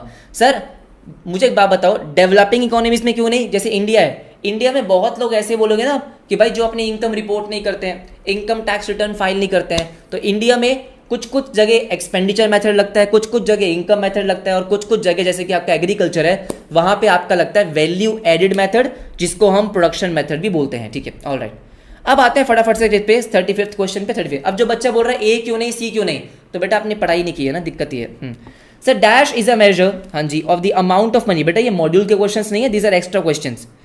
इन द हैंड्स ऑफ इंडिविजुअल्स, अच्छा ठीक है, alright, that is available for their consumption और सेविंग्स। क्या मतलब हो गया इसका? अब सुन लो, amount of money in the hands of individuals available for consumption और सेविंग्स। वो पैसा जो आपके पास बच गया खर्च करने के लिए, सेव करने के लिए, उसको बोलते हैं बेटा डिस्पोजेबल पर्सनल इनकम। देखो प्राइवेट इनकम तो आएगा नहीं, क्योंकि प्राइवेट इनकम में बिजनेस की इनकम भी आती है, और यहां पे सिर्फ हाउस होल्ड सेक्टर बोला गया है। सर पर्सनल क्यों नहीं आएगा? बेटा क्योंकि पर्सनल इनकम में से आपको कुछ टैक्सेस पे करने पड़ते हैं। जो आपकी पर्सनल इनकम है वो सारा का सारा आप कंज्यूम नहीं कर सकते हो, सारा खर्च नहीं कर सकते हो। खर्च करने के लिए जो पैसा आपके पास होता है उसको डिस्पोजेबल पर्सनल इनकम बोलते हैं। ठीक है, अब आ जाओ बेटा, अब आओ ना, दिमाग लगाओ ना, 36th क्वेश्चंस करके दिखाओ ना।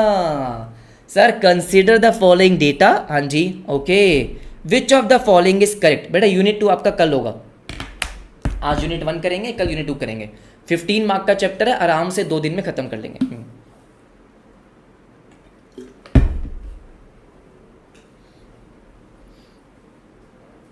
मैं आपको आराम से टाइम दे रहा हूं बेटा, आराम से कर लो, ठीक है, सॉल्व कर लो, कोई बात नहीं।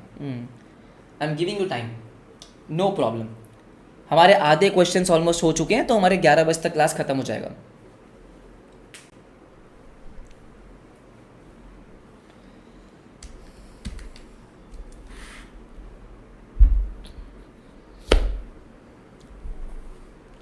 टिंग टिंग टिंग।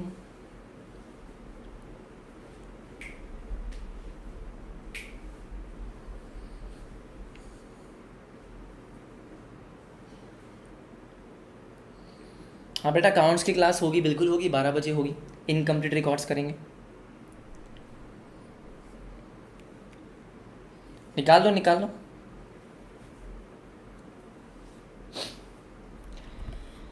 अभी तक जो मेरे पास आंसर आ रहा है वो डी आंसर आ रहा है। अच्छा निकाल लिया।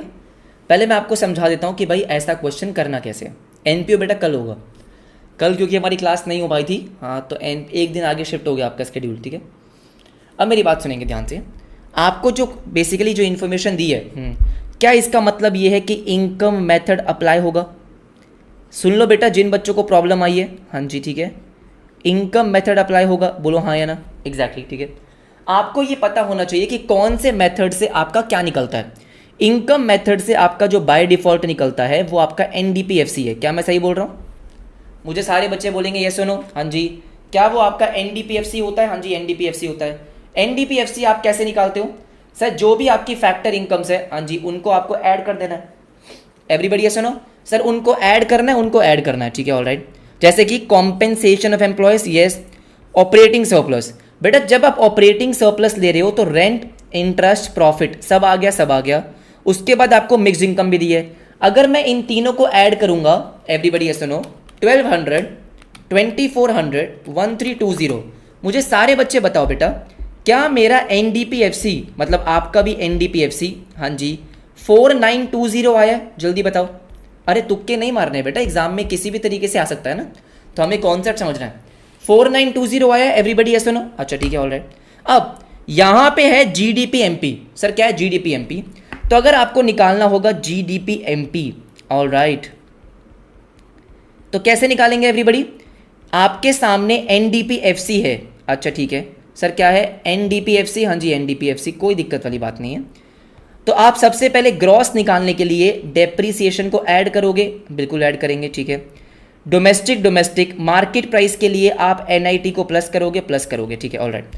तो हमने क्या करा, हमने 4920 में यस जो कंजम्पशन ऑफ फिक्स कैपिटल है इसी को डेप्रीसिएशन कहते हैं, इसी को क्या बोलते हैं बेटा? डेप्रीसिएशन, ठीक है, ऑलराइट।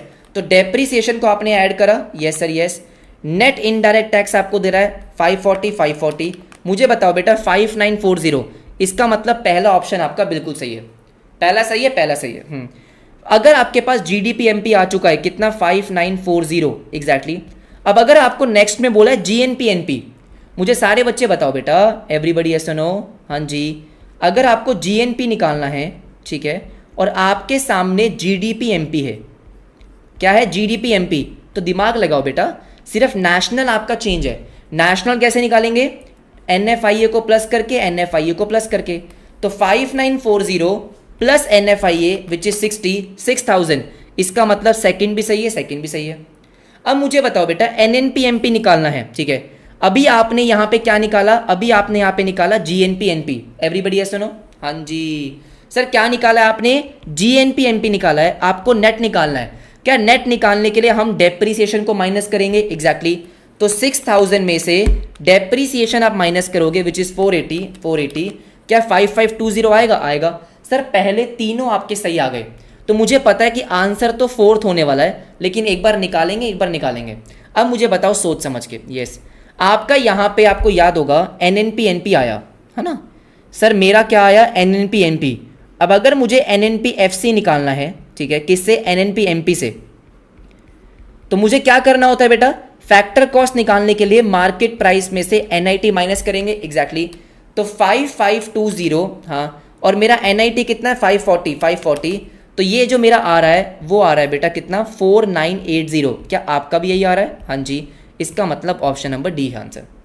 सर आंसर क्या है? Option number D. मुझे फटाफट से बताओ क्या क्लियर है? हमने पूरा का पूरा निकाल के देखा है, तुक्के नहीं मारने हैं, ठीक है, आ जाओ। नाउ जो नेक्स्ट आपके कुछ क्वेश्चन है, न्यूमेरिकल क्वेश्चन है, बहुत मजा आएगा आपको सॉल्व करने में। 37वां क्वेश्चन क्या बोलता है?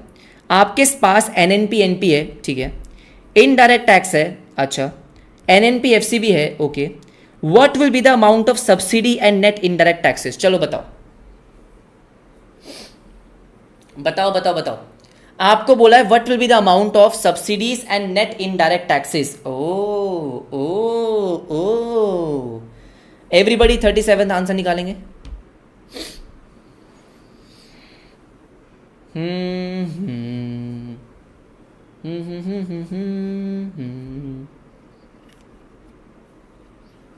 कर लो आराम से बेटा। जो बच्चे आराम से सॉल्व करना चाहते हैं, टेक योर टाइम, मैं कहीं नहीं जा रहा। आंसर आना स्टार्ट हो चुके हैं, तो मेरी बात सुनेंगे ध्यान से। यहाँ पे आपके पास एनएनपी एमपी है, बिल्कुल है, और एक आपके पास एनएनपी एफसी है, करेक्ट है। क्या आपको पता है इनका फॉर्मूला? हाँ, market price is equals to factor cost plus NIT. Correct बात है, यही होता है। एनएनपी एमपी कितना है सर? 15053, करेक्ट बात है। ये कितना है? 14980, करेक्ट बात है। क्या यहाँ से आपका नेट इनडायरेक्ट टैक्स आ गया? बिल्कुल आ गया। 15053 माइनस 14980, करेक्ट है। मुझे बताओ बेटा क्या नेट इनडायरेक्ट टैक्स आपका 73 आ रहा है? हाँ, तो मुझे वैसे तो पता चल चुका है कि आंसर ऑप्शन नंबर ए होगा, क्योंकि 73 जो है नेट इनडायरेक्ट टैक्स के लिए कहीं पे भी नहीं है। अच्छा, आपको जिस सीक्वेंस में पूछा गया है कि आपसे पहले पूछा गया सब्सिडी फिर नेट इनडायरेक्ट टैक्स, तो नेट इनडायरेक्ट टैक्स आपका 73 आ गया। सर सब्सिडी कैसे आएगी? तो बेटा सब्सिडी कैसे आती है? इनडायरेक्ट टैक्स में से, हाँ जी, आप सब्सिडी को माइनस करते हो। एवरीबडी ये सुनो, हाँ जी, सब्सिडी को माइनस करते हो तब जाके नेट इनडायरेक्ट टैक्स आता है। हाँ, इनडायरेक्ट टैक्स आपको दे रखा है 335, हाँ जी 335, सब्सिडी माइनस करा 73, करेक्ट है। तो 335 में से आप क्या करोगे सर? 73 को माइनस करोगे तो 262 आ गया, 262 आ गया, ठीक है। आंसर आ गया आपका ऑप्शन नंबर ए, शाबाश। 38 पे आ जाओ बेटा, 38 सॉल्व करो। 38 बताओ मुझे, 38 सॉल्व करके बताओ। चलो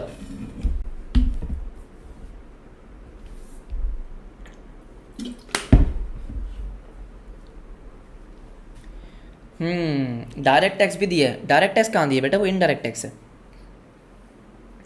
फटाफट से बताओ सर। 38 पूछा गया, 38 पूछा गया। मॉक टेस्ट इकोनॉमिक्स का बेटा, इकोनॉमिक्स का मॉक टेस्ट कुछ खास अच्छा नहीं होता है, तो उसको छोड़ दो बेशक। देख सकते हो कुछ कुछ क्वेश्चन उसमें से, लेकिन मॉक टेस्ट और पीवाई की उसमें काफ़ी फ़र्क होता है। जीडीपी ऑफ एमपी आपको दे रखा है 1900 करोड़।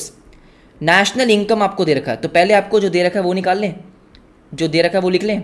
एक तो आपको दिया जीडीपी एमपी 1900 करोड़, ठीक है।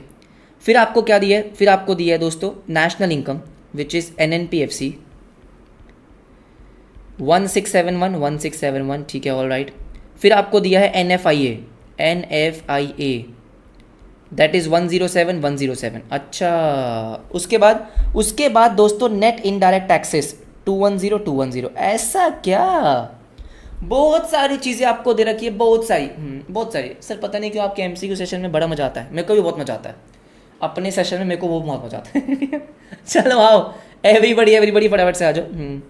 तो क्या आप निकाल पाएंगे? हाँ निकाल पाएंगे। जैसे फॉर एग्जांपल आपने यहाँ पे जीडीपी एमपी को लिया, आप किसी को भी ले सकते हो पहले, ठीक है, is equals to yes NNPFC, ठीक है।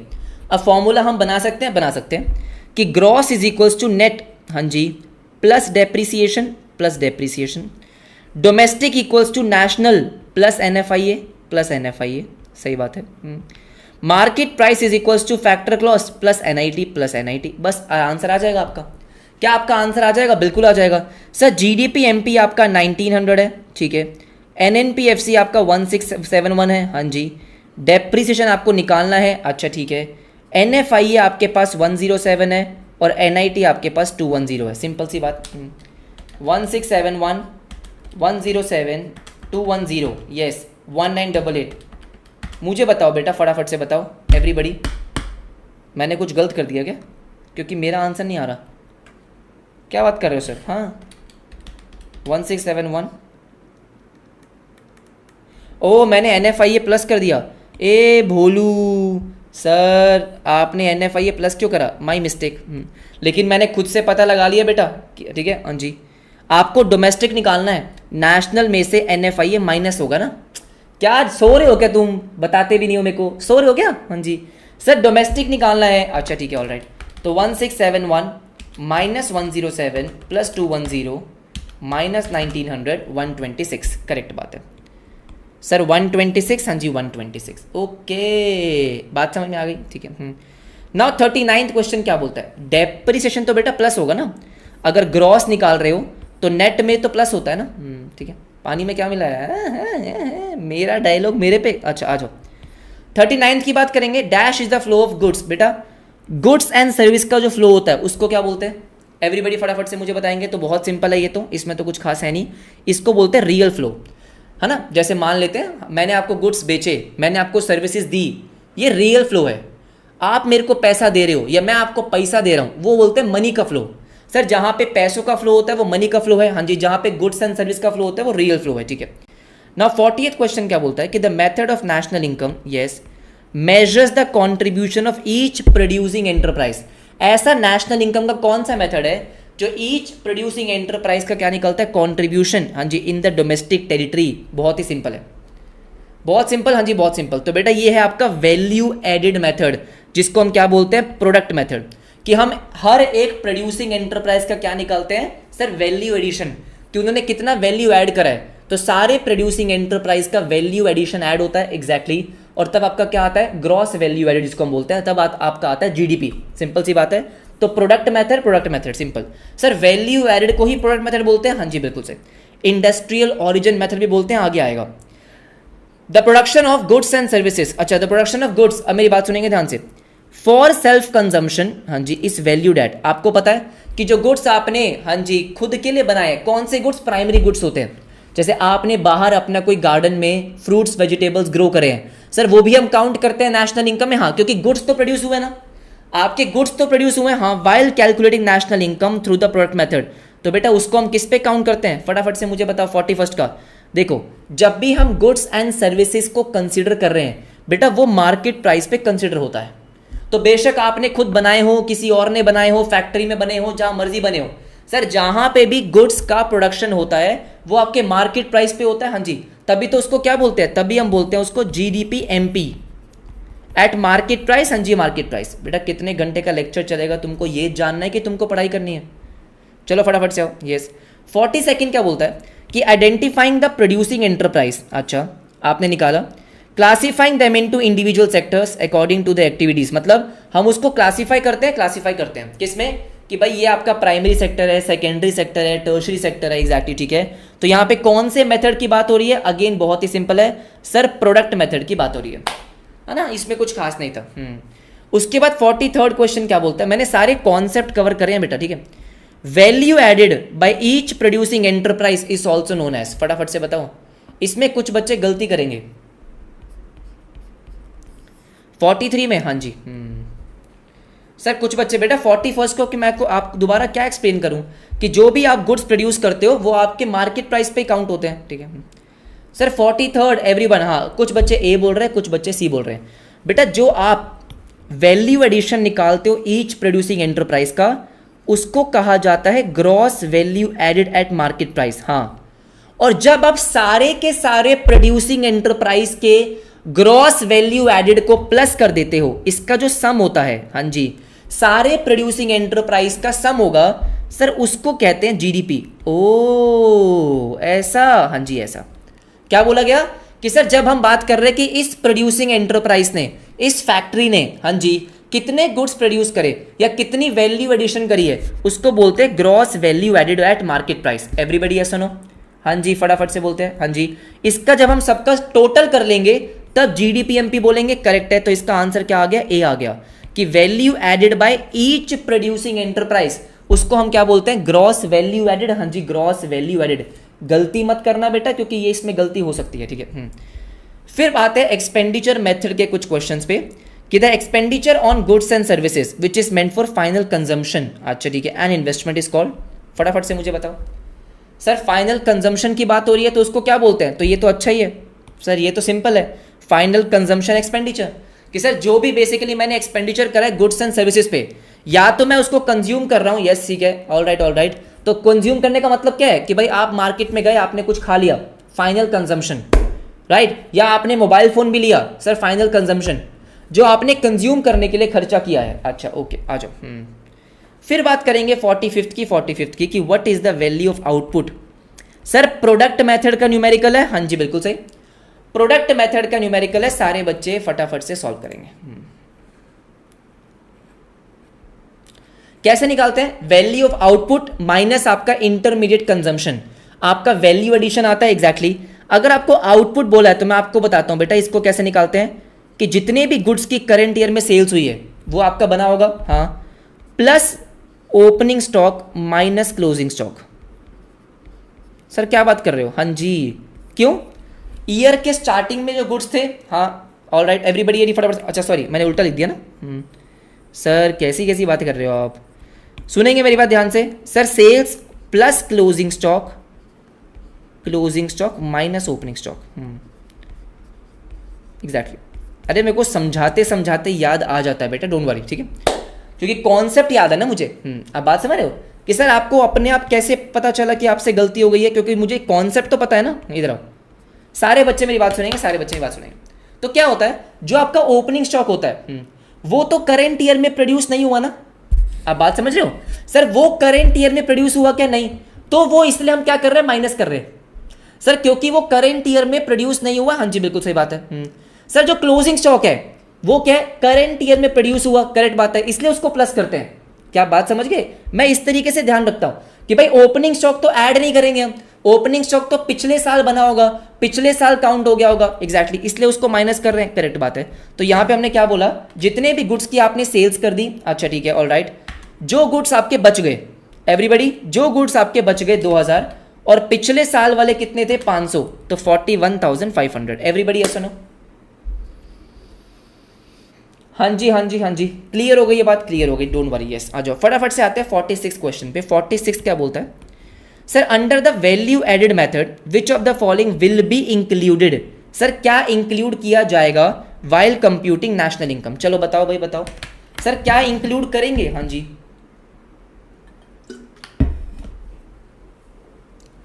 Under the value added method which of the following will be included.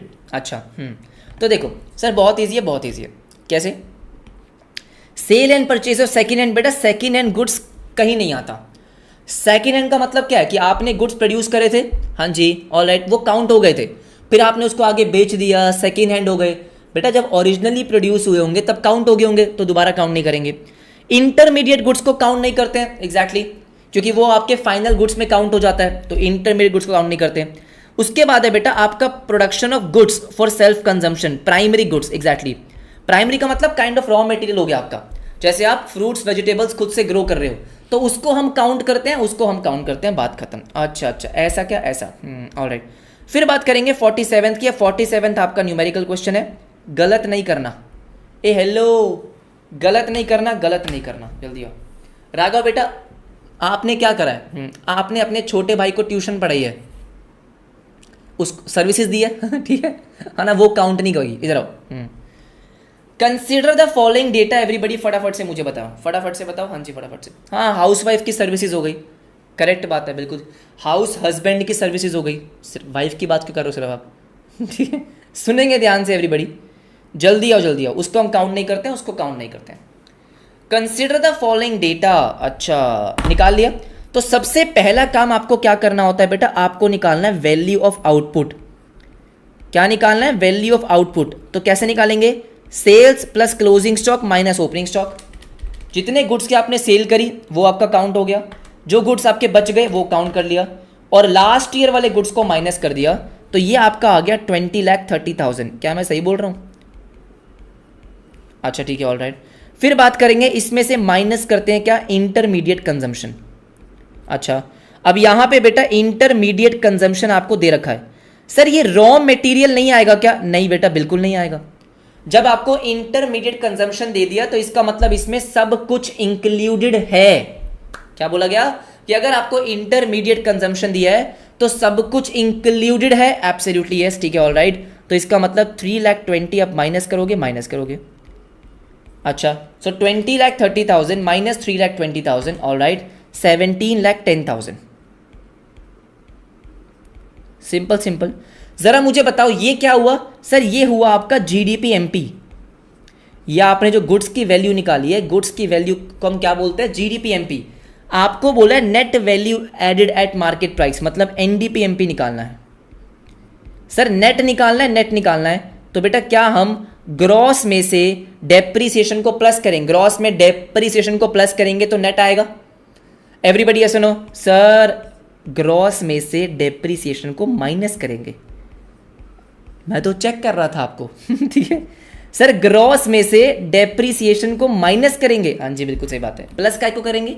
Gross में तो डेप्रीसिएशन ऑलरेडी है, उसमें से माइनस करेंगे, प्लस करेंगे।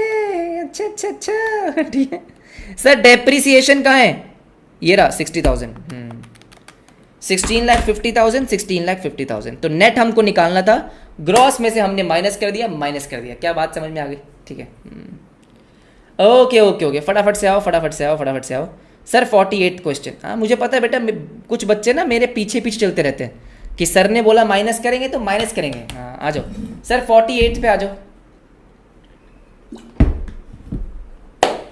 कह रहे कंसीडर द फॉलोइंग इंफॉर्मेशन। अच्छा ऐसा क्या? ये आपके पास है और आपको नेशनल इनकम निकालनी है। निकालो भाई निकालो।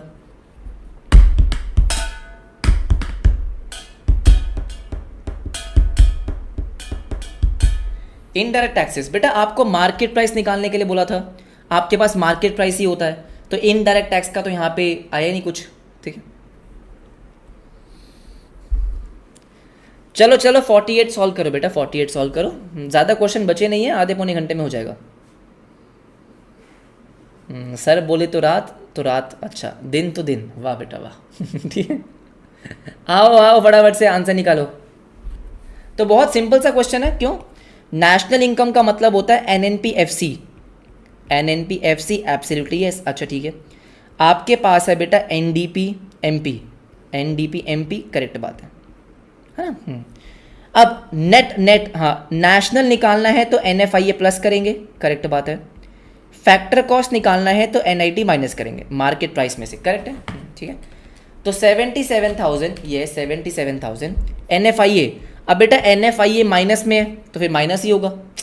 आपका ये 77,000 है, हाँ आपको प्लस करना है लेकिन ये माइनस में है, अच्छा ठीक है। और NIT, अब NIT कैसे निकालते हैं, इनडायरेक्ट टैक्सेस माइनस सब्सिडी, हाँ जी। क्या ये 1100 आएगा, एवरीबडी ऐसा नो सर, बिल्कुल 1100 आएगा, ठीक है, ऑल राइट। तो आपने 1100 माइनस कर दिया। 77,000 माइनस 700 माइनस 1100 75,200। एवरीबडी फटाफट से मुझे बताओ 75,200। हाँ सर आप कैप क्यों वेयर करते हो, क्योंकि बेटा मेरे पास है तो मैं पहन लेता हूँ ठीक है, समझ गए, हाँ जी एवरीबडी। आते हैं फटाफट से 49th क्वेश्चन पे। 49th क्या बोलता है कि the sum total of all factor incomes earned within the domestic territory is known as. Sir the sum total of, अच्छा ऑल द फैक्टर इनकम्स, अच्छा earned within the domestic territory. Sir earned within the domestic territory is known as, earned within the domestic territory. बेटा ये simple है, क्या factor income को earn करने की बात करी गई है, इसका मतलब यहां पे बात हो रही है डोमेस्टिक इनकम की। सर किसकी बात हो रही है, डोमेस्टिक इनकम की बात हो रही है, एग्जैक्टली और डोमेस्टिक इनकम को हम क्या बोलते हैं बेटा, NDPFC। डोमेस्टिक इनकम को क्या बोलते हैं, NDPFC, करेक्ट बात है, सिंपल सी बात है। हाँ अगर यहाँ पे NFIA की बात करी होती तो नेशनल इनकम होता तो वो NNPFC हो जाता, करेक्ट है, नो प्रॉब्लम सर, ठीक है। हाफ सेंचुरी हो गई है दोस्तों। 50th क्वेश्चन पे हम आ चुके हैं, शाबाश। विच of the following is included, yes ठीक है, while estimating national income under income method. बेटा इनकम मेथड की बात हो रही है, किसकी बात हो रही है, इनकम मेथड की बात हो रही है, एग्जैक्टली चलो बताओ everyone. Yes it's a good question sir, this is a good question. तो इनकम मेथड में हम क्या काउंट करते हैं, अच्छा sale of second hand goods नहीं आएगा, शेयर्स बॉन्ड्स डिवेंचर्स नहीं आएगा, ये लॉटरी वॉटरी नहीं, क्योंकि बेटा हम यहाँ पे नेशनल इनकम में सिर्फ गुड्स एंड सर्विसेज से होने वाले इनकम की बात करते हैं, ये लॉटरी वॉटरी की बात नहीं करते। तो यहां पे आपको समझ में आ गया कि आंसर तो डी आएगा। अब यहां पे बात है इंप्यूटेड वैल्यू का मतलब होता है बेटा estimated value of services provided by owners of production. क्या मतलब है इसका, सुनेंगे मेरी बात ध्यान से, कि जो ओनर होता है, हाँ जी ओनर जो अपने बिजनेस को सर्विसेज देता है, यस अब मान लो बिजनेस उसको उसके लिए पे नहीं कर रहा है, लेकिन ओनर जो सर्विसेज दे रहा है उसकी सर्विस की वैल्यू हम यहां पे कंसीडर करेंगे, हाँ जी करेंगे। इंप्यूटेड का मतलब क्या होता है, एस्टिमेटेड, क्योंकि आप यहां पे तो कर नहीं रहे तो एग्जैक्ट वैल्यू आपके पास है नहीं, तो यहां पे हम लेते हैं एस्टिमेटेड वैल्यू। तो ओनर ने जो बिजनेस को सर्विसेज दिया हम वो भी काउंट करते हैं, हाँ जी वो भी काउंट कर लेते हैं, अच्छा ठीक है ऑलराइट। अब बात करेंगे 51st क्वेश्चन की। 51st क्वेश्चन क्या बोलता है सर, इन रिस्पेक्ट ऑफ, हाँ जी everybody, following data what will be the national income using expenditure method. चलो भाई एक्सपेंडिचर मेथड की बात करी गई है, आपसे क्या बोला, नेशनल इनकम। देखो सबसे पहले आपको यह पता है कि एक्सपेंडिचर मेथड से मेरा क्या निकलता है, GDP-MP। तो आप शांति से पहले GDP-MP निकालो।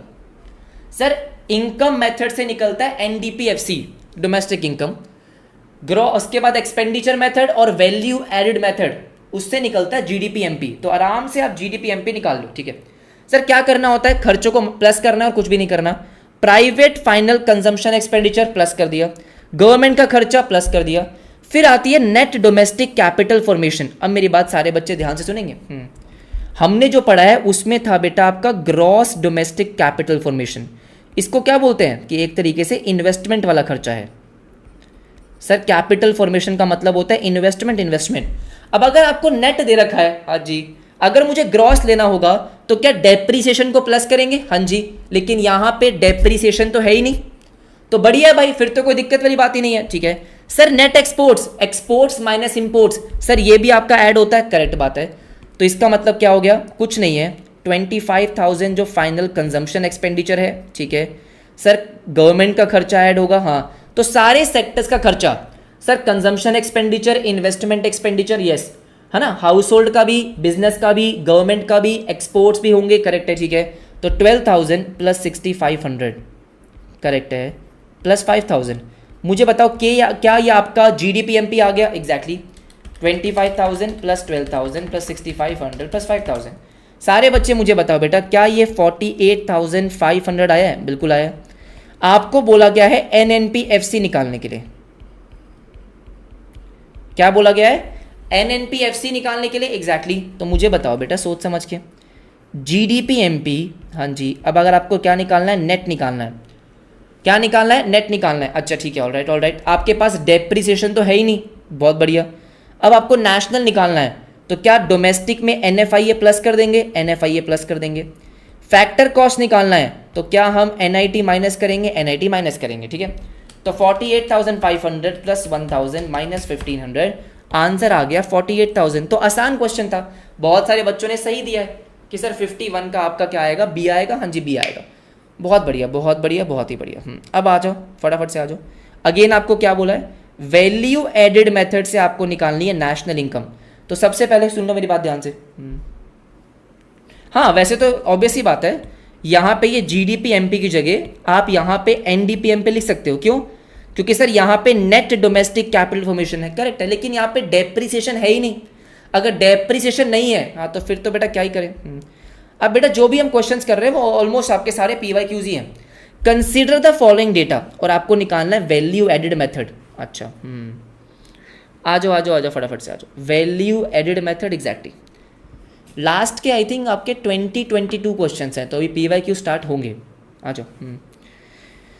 अगेन बेटा बहुत ही आसान है, बहुत ही आसान है। क्यों आसान है? क्योंकि यहाँ पे आउटपुट निकालेंगे। हाँ, निकालेंगे। सबसे पहले वैल्यू ऑफ आउटपुट निकालो, इजी है। हाँ, सेल्स आपके पास है, ओपनिंग स्टॉक आपके पास है, क्लोजिंग स्टॉक आपके पास है। तो 1050 plus closing stock minus opening stock, yes. क्या ये आपका 900 रुपये आ रहा है? हाँ, 900 रुपये आ रहा है। इंटरमीडिएट कंजम्पशन आपको दे रखी है, हाँ जी दे रखी है। इसका मतलब ये है जो मेरा GDP-MP है, यस, वो 375 है, करेक्ट है।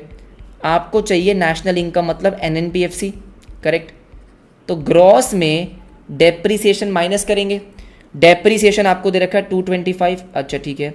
नेशनल में NFIA प्लस करेंगे, तो NFIA आपने प्लस कर दी 45, अच्छा ठीक है। फैक्टर कॉस्ट में NIT, अब मेरी बात सुनेंगे ध्यान से। सर NIT, हाँ जी NIT, तो NIT कैसे होता है? आपका टैक्स माइनस सब्सिडीज, अच्छा ठीक है। तो टैक्स माइनस सब्सिडीज आपका 90 आ रहा है, 90 आ रहा है, बात खत्म।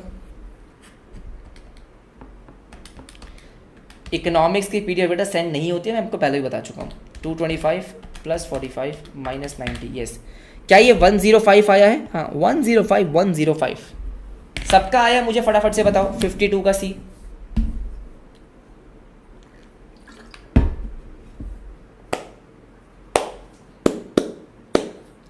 क्वेश्चन तो सॉल्व हो रहे हैं इजली बेटा, होंगे ही ना, क्या बात कर दी है। चलो आ जाओ।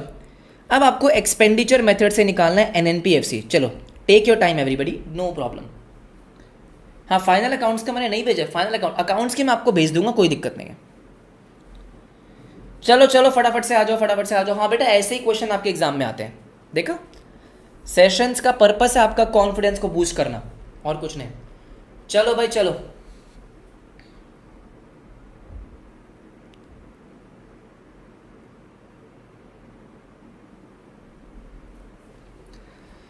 कंसीडर द फॉलोइंग इन्फॉर्मेशन, ठीक है।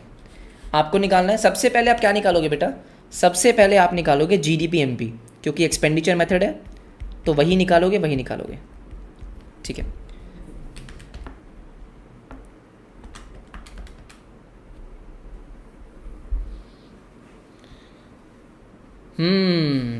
आप मेरे को बताना बेटा, ठीक है। आप मुझे बताना कि यही होगा या ये नहीं होगा। सुनेंगे ध्यान से, जो बच्चे पढ़ाई कर आए उनको पता होगा। Private final consumption expenditure, exactly. तो ये आपका आ गया 67, ठीक है। अब ये है gross domestic fix capital formation. इसका मतलब ये है बेटा कि ये आपके क्या है? बिजनेस के फिक्स्ड एसेट्स। अच्छा, सारी इन्वेस्टमेंट इंक्लूडेड नहीं है, नहीं, बिजनेस वाले फिक्स्ड एसेट्स हो गए, एग्जैक्टली, बिजनेस वाले फिक्स्ड एसेट्स हो गए। राघव बेटा वीडियो को रिवाइंड कर सकते हो, ठीक है। यहाँ पे आ गया 1575 1575। अब सब्सिडी वगैरह कुछ नहीं आएगा। अब यहाँ पे है नेट इंपोर्ट। सारे बच्चे देखो इधर, सर क्या है नेट इंपोर्ट। हम क्या करते हैं, हम एक्सपोर्ट्स को लेते हैं प्लस करते हैं। एक्सपोर्ट्स का मतलब क्या होता है कि जो गुड्स बने इंडिया में है लेकिन बाहर बिके, तो गुड्स इंडिया में बने होते हैं तो उसको प्लस करते हैं। इंपोर्ट्स है, बाहर गुड्स बने हैं, हाँ खर्चा इंडिया में कर रहे हैं, इसका मतलब क्या है, आपका जो ये है ये तो माइनस होगा। अगर एक्सपोर्ट्स को प्लस करते हो तो आपका इंपोर्ट माइनस होता है। एग्जैक्टली आ जाओ आ जाओ आ जाओ फटाफट से। सर चेंज इन स्टॉक, इसका मतलब आपका वही closing stock minus opening stock. Sir add होता है, हाँ, कि करेंट ईयर में जो आपका स्टॉक इंक्रीज हुआ है, ठीक है, no problem. Net acquisition of valuables, जैसे कि ज्वेलरी वगैरह है ना, ज्वेलरी हो गई, और आप बहुत सारे ऐसे आर्टिस्टिक आइटम्स लेते हो, ठीक है।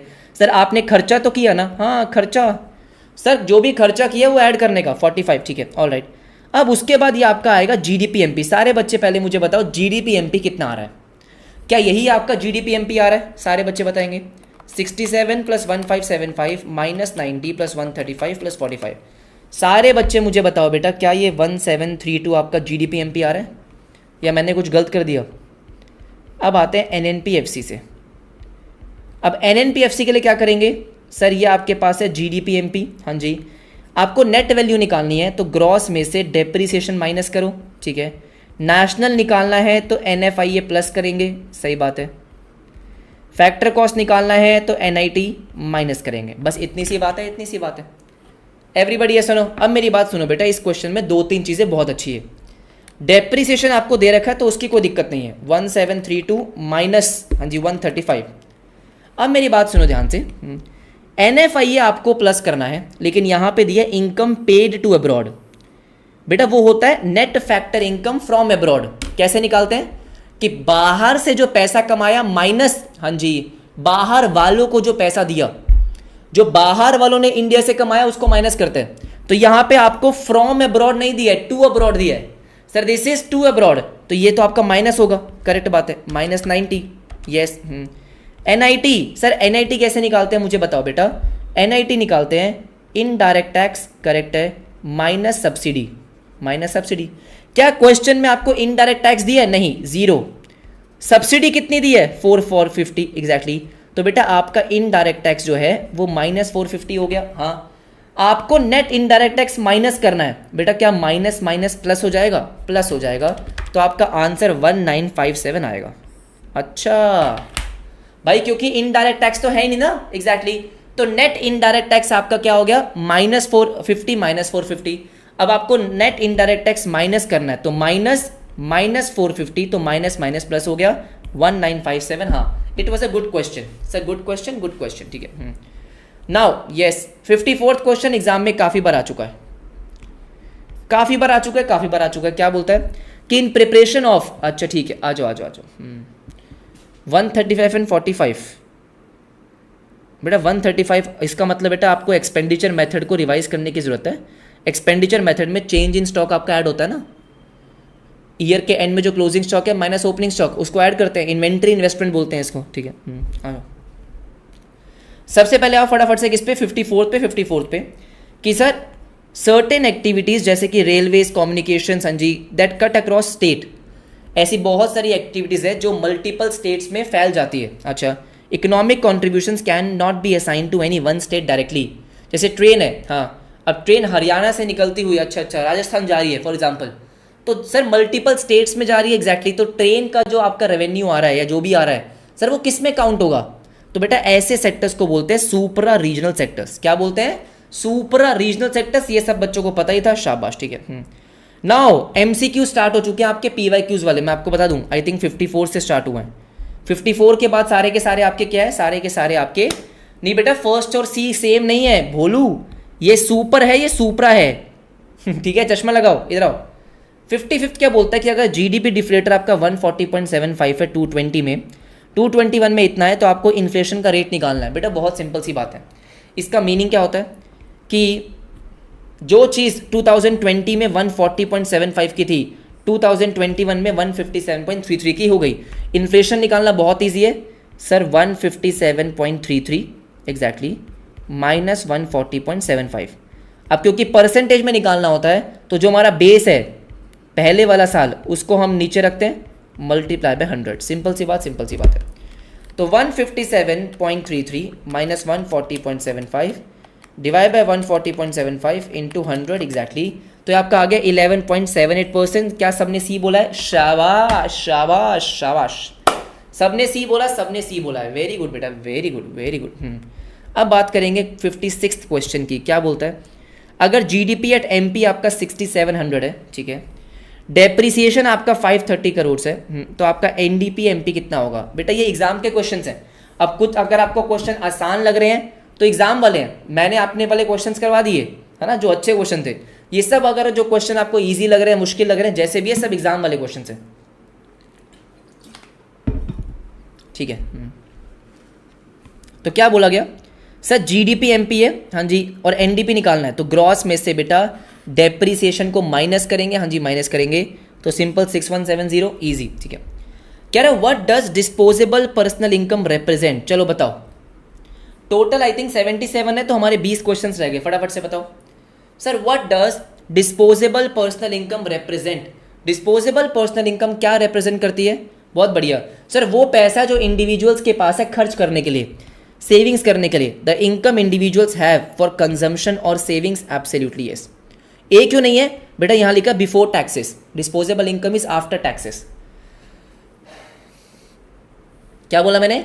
Sir disposable income is after taxes, correct बात है। अब 58 पे आते हैं। 58 क्या बोलता है? Ratio between nominal and real GDP. Sir अगर हम बात कर रहे हैं नॉमिनल जीडीपी अपॉन में रियल जीडीपी, एग्जैक्टली क्या बोलते हैं इसको? एवरीबडी क्या बोलते हैं इसको? एवरीबडी ए बीड़ू, सर इसी को बोलते हैं जीडीपी डिफ्लेटर। हाँ जी बिल्कुल सही बात है। जब हम नॉमिनल जीडीपी और रियल जीडीपी का रेशियो देख रहे होते हैं, उसी को जीडीपी डिफ्लेटर बोलते हैं। हाँ जी जीडीपी डिफ्लेटर बोलते हैं। अरे इन्फ्लेशन रेट ऐसे निकलता नहीं है, इन्फ्लेशन रेट होता है कि सेकेंड ईयर का GDP deflator minus first year का जीडीपी डिफ्लेटर। इन्फ्लेशन रेट कहाँ से आ गया? कैसी बातें कर रहे हो आप, ठीक है। अब बात करेंगे 59 की विच of the following yes is not the limitation. बेटा थ्योरी आपको पढ़नी पड़ेगी, है ना। नॉट द लिमिटेशंस, एक दो क्वेश्चन बनते हैं, बिल्कुल बनते हैं। यूनिट 2 बेटा कल होगा ना। Not the limitations in the computation of national income. चलो बताओ, which of the following is not the limitation in the computation of the national income?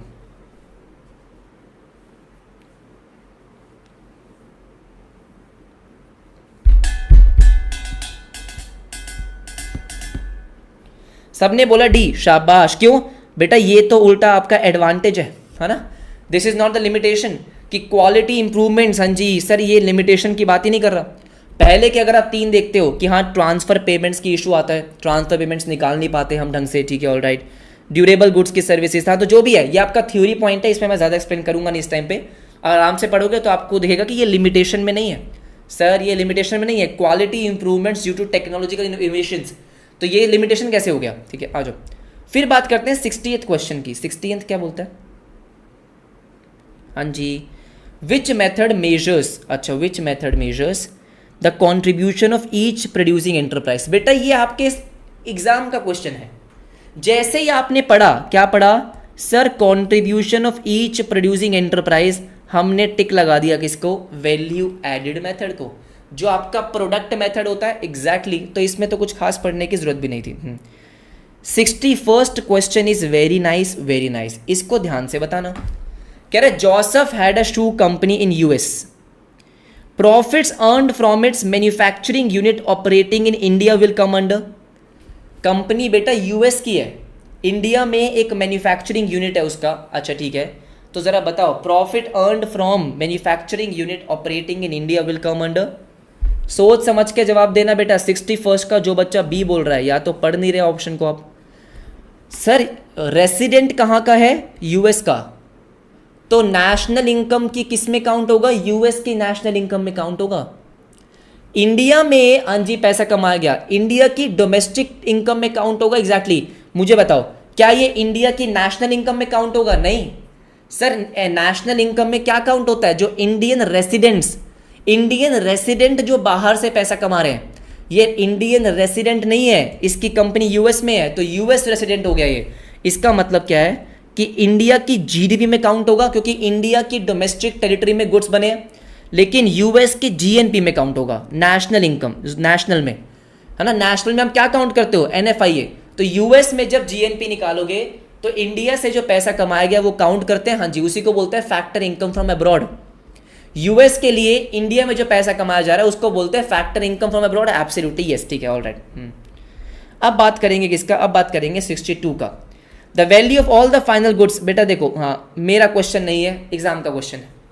इतना आसान, हाँ जी इतना आसान, इसको तो मैं क्या ही डिस्कस करूँ सर। जीडीपी बोलते हैं, जीडीपी बोलते हैं कि गुड्स एंड सर्विस की वैल्यू का अगर आप टोटल करोगे तो जीडीपी आएगा, ठीक है। 63rd को ध्यान से सोच के बताना, ध्यान से सोच के। हाँ कह रहे अगर GDP MP is more than GNP NP, it means, सोच समझ के जवाब देंगे एवरीबडी, सोच समझ के जवाब देंगे एग्जैक्टली कि अगर आपका जीडीपी एमपी ज्यादा है आपके जीएनपी एनपी से, कैसे भैया, ऐसे कैसे हो सकता है। तो पहले देखो इन दोनों में डिफरेंस किस चीज का है सर, इन दोनों में डिफरेंस किस चीज का, पहले आपको वो निकालना होगा। तो डिफरेंस है आपका किस चीज का, डोमेस्टिक और नेशनल का। अगर डोमेस्टिक ज्यादा आ रही है नेशनल से, हाँ वो तब हो सकता है जब एनएफआईए नेगेटिव हो। क्या बोला गया, एनएफआईए नेगेटिव हो। सर ऐसा क्यों, मुझे खुद बताओ। नेशनल इनकम निकालते टाइम क्या करते हो, डोमेस्टिक प्लस एनएफआईए। हाँ अगर एनएफआईए पॉजिटिव होगा तो नेशनल इनकम ज़्यादा आएगी, लेकिन अगर एनएफआईए नेगेटिव हो गया तो नेशनल इनकम कम आएगी। एग्जैक्टली, एवरीबडी ऐसा नो, हाँ जी। तो आपका आंसर क्या आ गया, option number B, option number B. Now 64 बोलता है कि रियल जीडीपी निकालो अगर नॉमिनल 720 है और प्राइस इंडेक्स। बेटा प्राइस इंडेक्स कुछ नहीं है, दिस इज जीडीपी डिफ्लेटर। ऐसा क्या, हाँ तो आपको फॉर्मूला याद होना चाहिए बस, और कुछ नहीं है। तो देखो लॉजिकली क्या होता है कि सर जो नॉमिनल जीडीपी है, हाँ उसको हम डिफ्लेटर से डिवाइड करते हैं, क्योंकि नॉमिनल जीडीपी में आपका इन्फ्लेशन इंक्लूड है, हाँ जी, और मल्टीप्लाई बाय 100, मल्टीप्लाई बाय 100। तो कितना आ गया एवरीबडी, फटाफट से मुझे बताओ। 600, 600। 64th का इज 600, जो बच्चे बोल रहे हैं सी, हाँ जी सी। आपका अगर आपको याद हो तो आंसर नहीं आ रहा, कॉन्सेप्ट समझ में नहीं आ रहा, आपको फॉर्मूला याद है तो फॉर्मूला अप्लाई कर सकते हो सिंपली। फॉर्मूला पढ़ा था आपने जीडीपी डिफ्लेटर का, yes, is equals to nominal upon में रियल इंटू 100। वो फॉर्मूला अप्लाई कर लो, कोई दिक्कत नहीं है, हाँ जी कोई दिक्कत नहीं है, ठीक है। Sir which of the following is not true for personal income. Personal income के लिए क्या ट्रू नहीं है। चलो भाई चलो बेटा, 77 क्वेश्चन है, खत्म होने वाले हैं। वाह भाई वाह सर, मजे ही आ गए, मजे ही आ गए, मजे ही आ गए।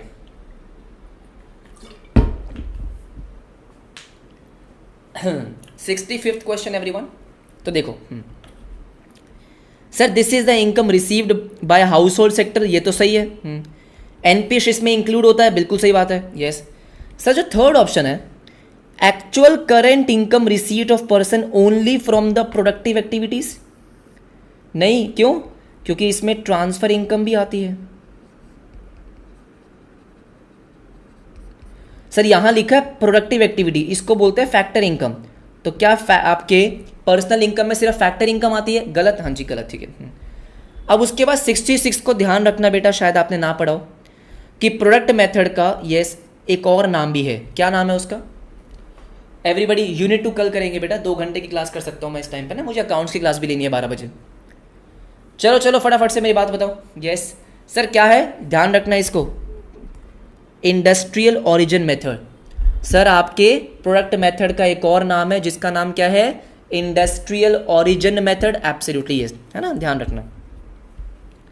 फिर बात करेंगे 67 की, 67 की बात कर लेते हैं। कह रहे इनकम मेथड निकालते टाइम, ठीक है, which of the following income okay is included while calculating national income. कह रहे कौन सी इनकम काउंट होती है नेशनल इनकम निकालते टाइम। अगेन बहुत ही आसान क्वेश्चन है, कैपिटल गेन्स वगैरह नहीं होते, है ना। आपने फॉर एग्जांपल क्या किया है, शेयर बेचा, शेयर बेच के कोई गेन हुआ, कैपिटल गेन, सर वो काउंट नहीं होगा। विंडफॉल प्रॉफिट से स्पेकुलेशंस वगैरह ये सब काउंट नहीं होंगे, नहीं होंगे। सेकेंड हैंड गुड्स काउंट नहीं होंगे, लेकिन कमीशन ब्रोकरेज काउंट होती है सर, क्योंकि हम सर्विसेज देते हैं तब कमीशन मिलती है। तो सर्विसेज देकर पैसा कमाया है, तो गुड्स एंड सर्विस से पैसा कमाएंगे तो नेशनल इनकम में काउंट होगा, करेक्ट बात है। फिर बोला है gross value added at market price आपको निकालना है। अगर सेल्स आपके पास है, ओपनिंग है, क्लोजिंग है, इंटरमीडिएट कंजम्पशन है।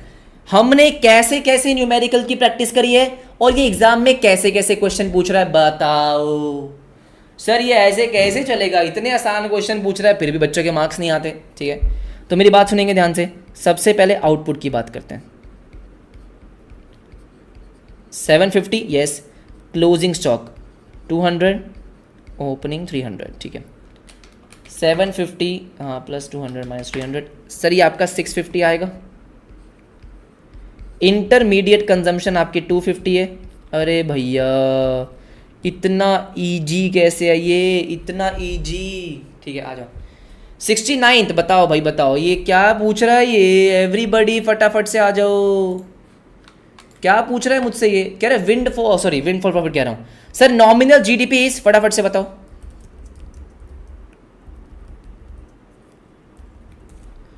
जल्दी बताओ जल्दी। बेटा विंडफॉल का मतलब होता है एकदम से अनएक्सपेक्टेडली आप बहुत पैसा कमा लेते हो, है ना। वो जनरली आपका क्या होता है, जनरली आपके लॉटरी वॉटरी कमाने से होता है, तो वो आपका काउंट नहीं होता। तो nominal GDP is everybody GDP at current prices. Sir क्या आएगा, जीडीपी एट करंट प्राइसेस, और रियल होता है जो आपका कांस्टेंट होता है। ठीक है, लास्ट 8 क्वेश्चंस।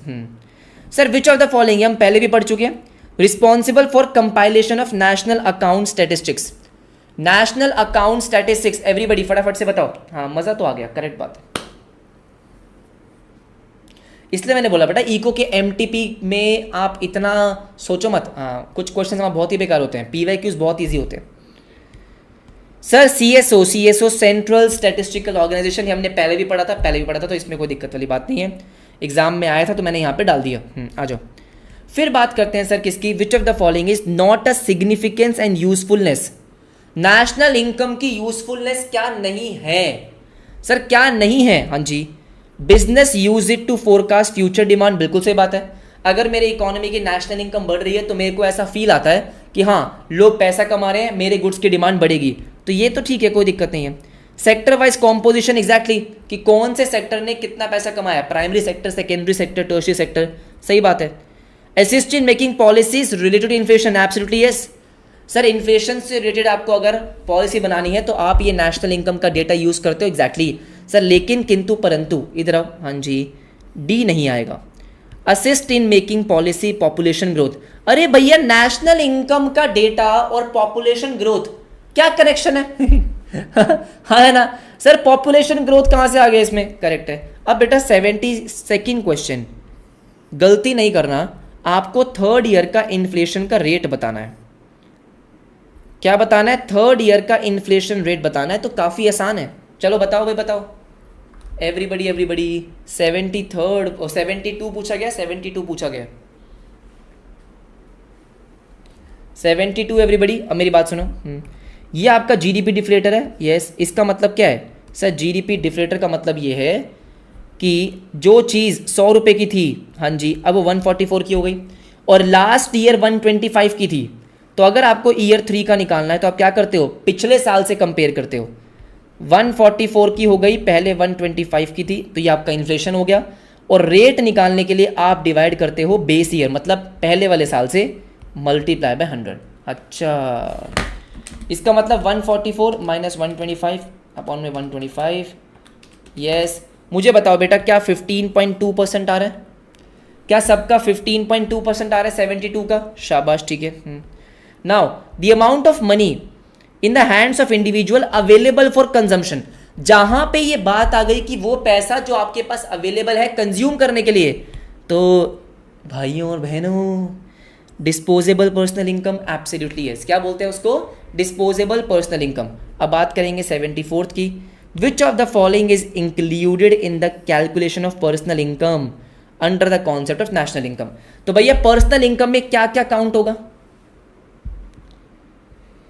चलो चलो चलो फटाफट से बताओ सर, पर्सनल इनकम में क्या क्या काउंट होगा। अनएम्प्लॉयमेंट कॉम्पेंसेशन, सर काउंट होगी, बिल्कुल होगी, क्यों, ट्रांसफर पेमेंट है sir. Unemployment compensation transfer payment है। रिटेन्ड अर्निंग नहीं होगी, पर्सनल इनकम की बात कर रहे हैं भाई, ये बिजनेस की इनकम नहीं आएगी, ये भी नहीं होगा।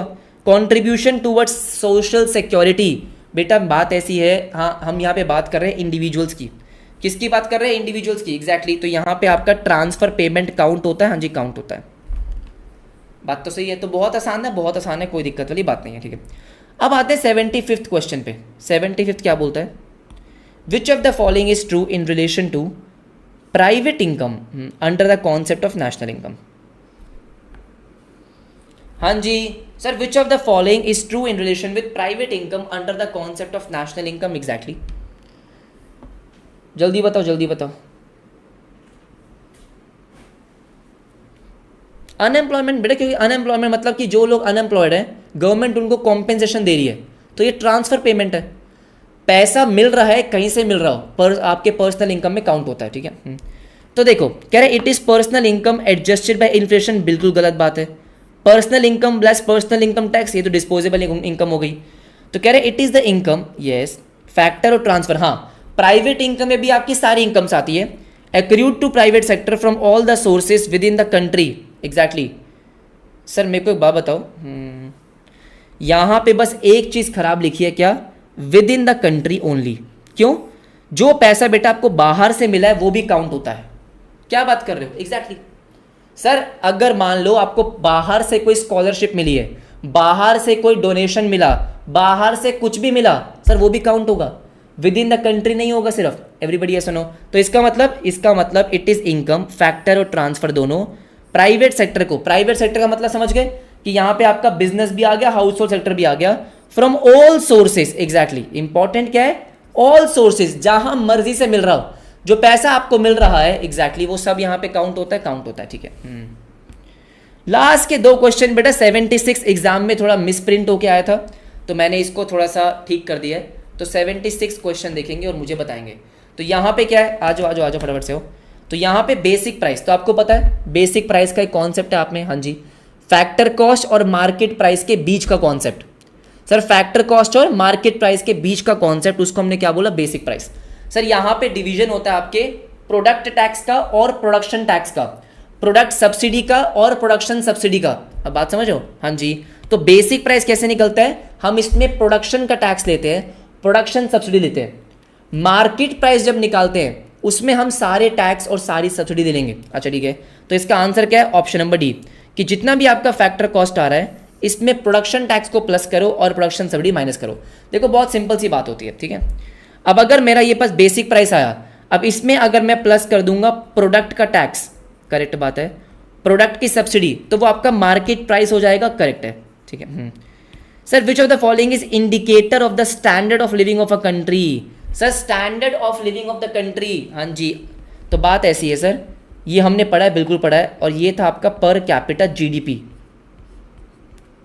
अच्छा, अब पर कैपिटा जीडीपी आपको दिया नहीं है और आपकी बुक ने पर कैपिटा जीडीपी को पर कैपिटा इनकम माना है। एब्सोल्युटली यस, इसलिए आंसर क्या हो गया? Per capita income.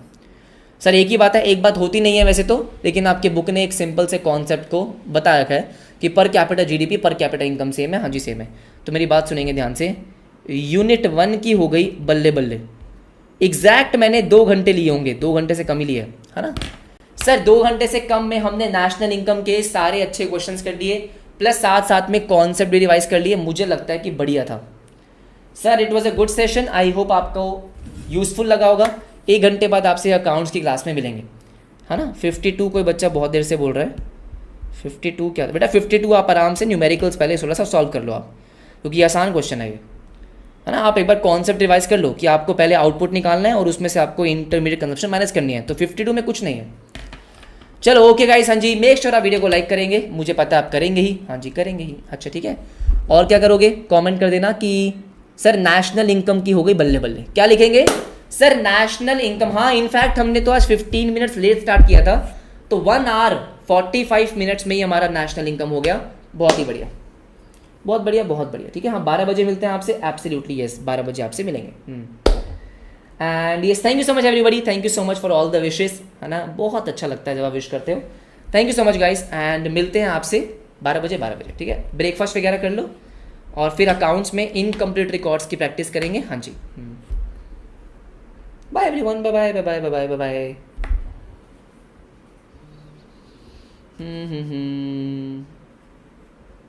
चलो।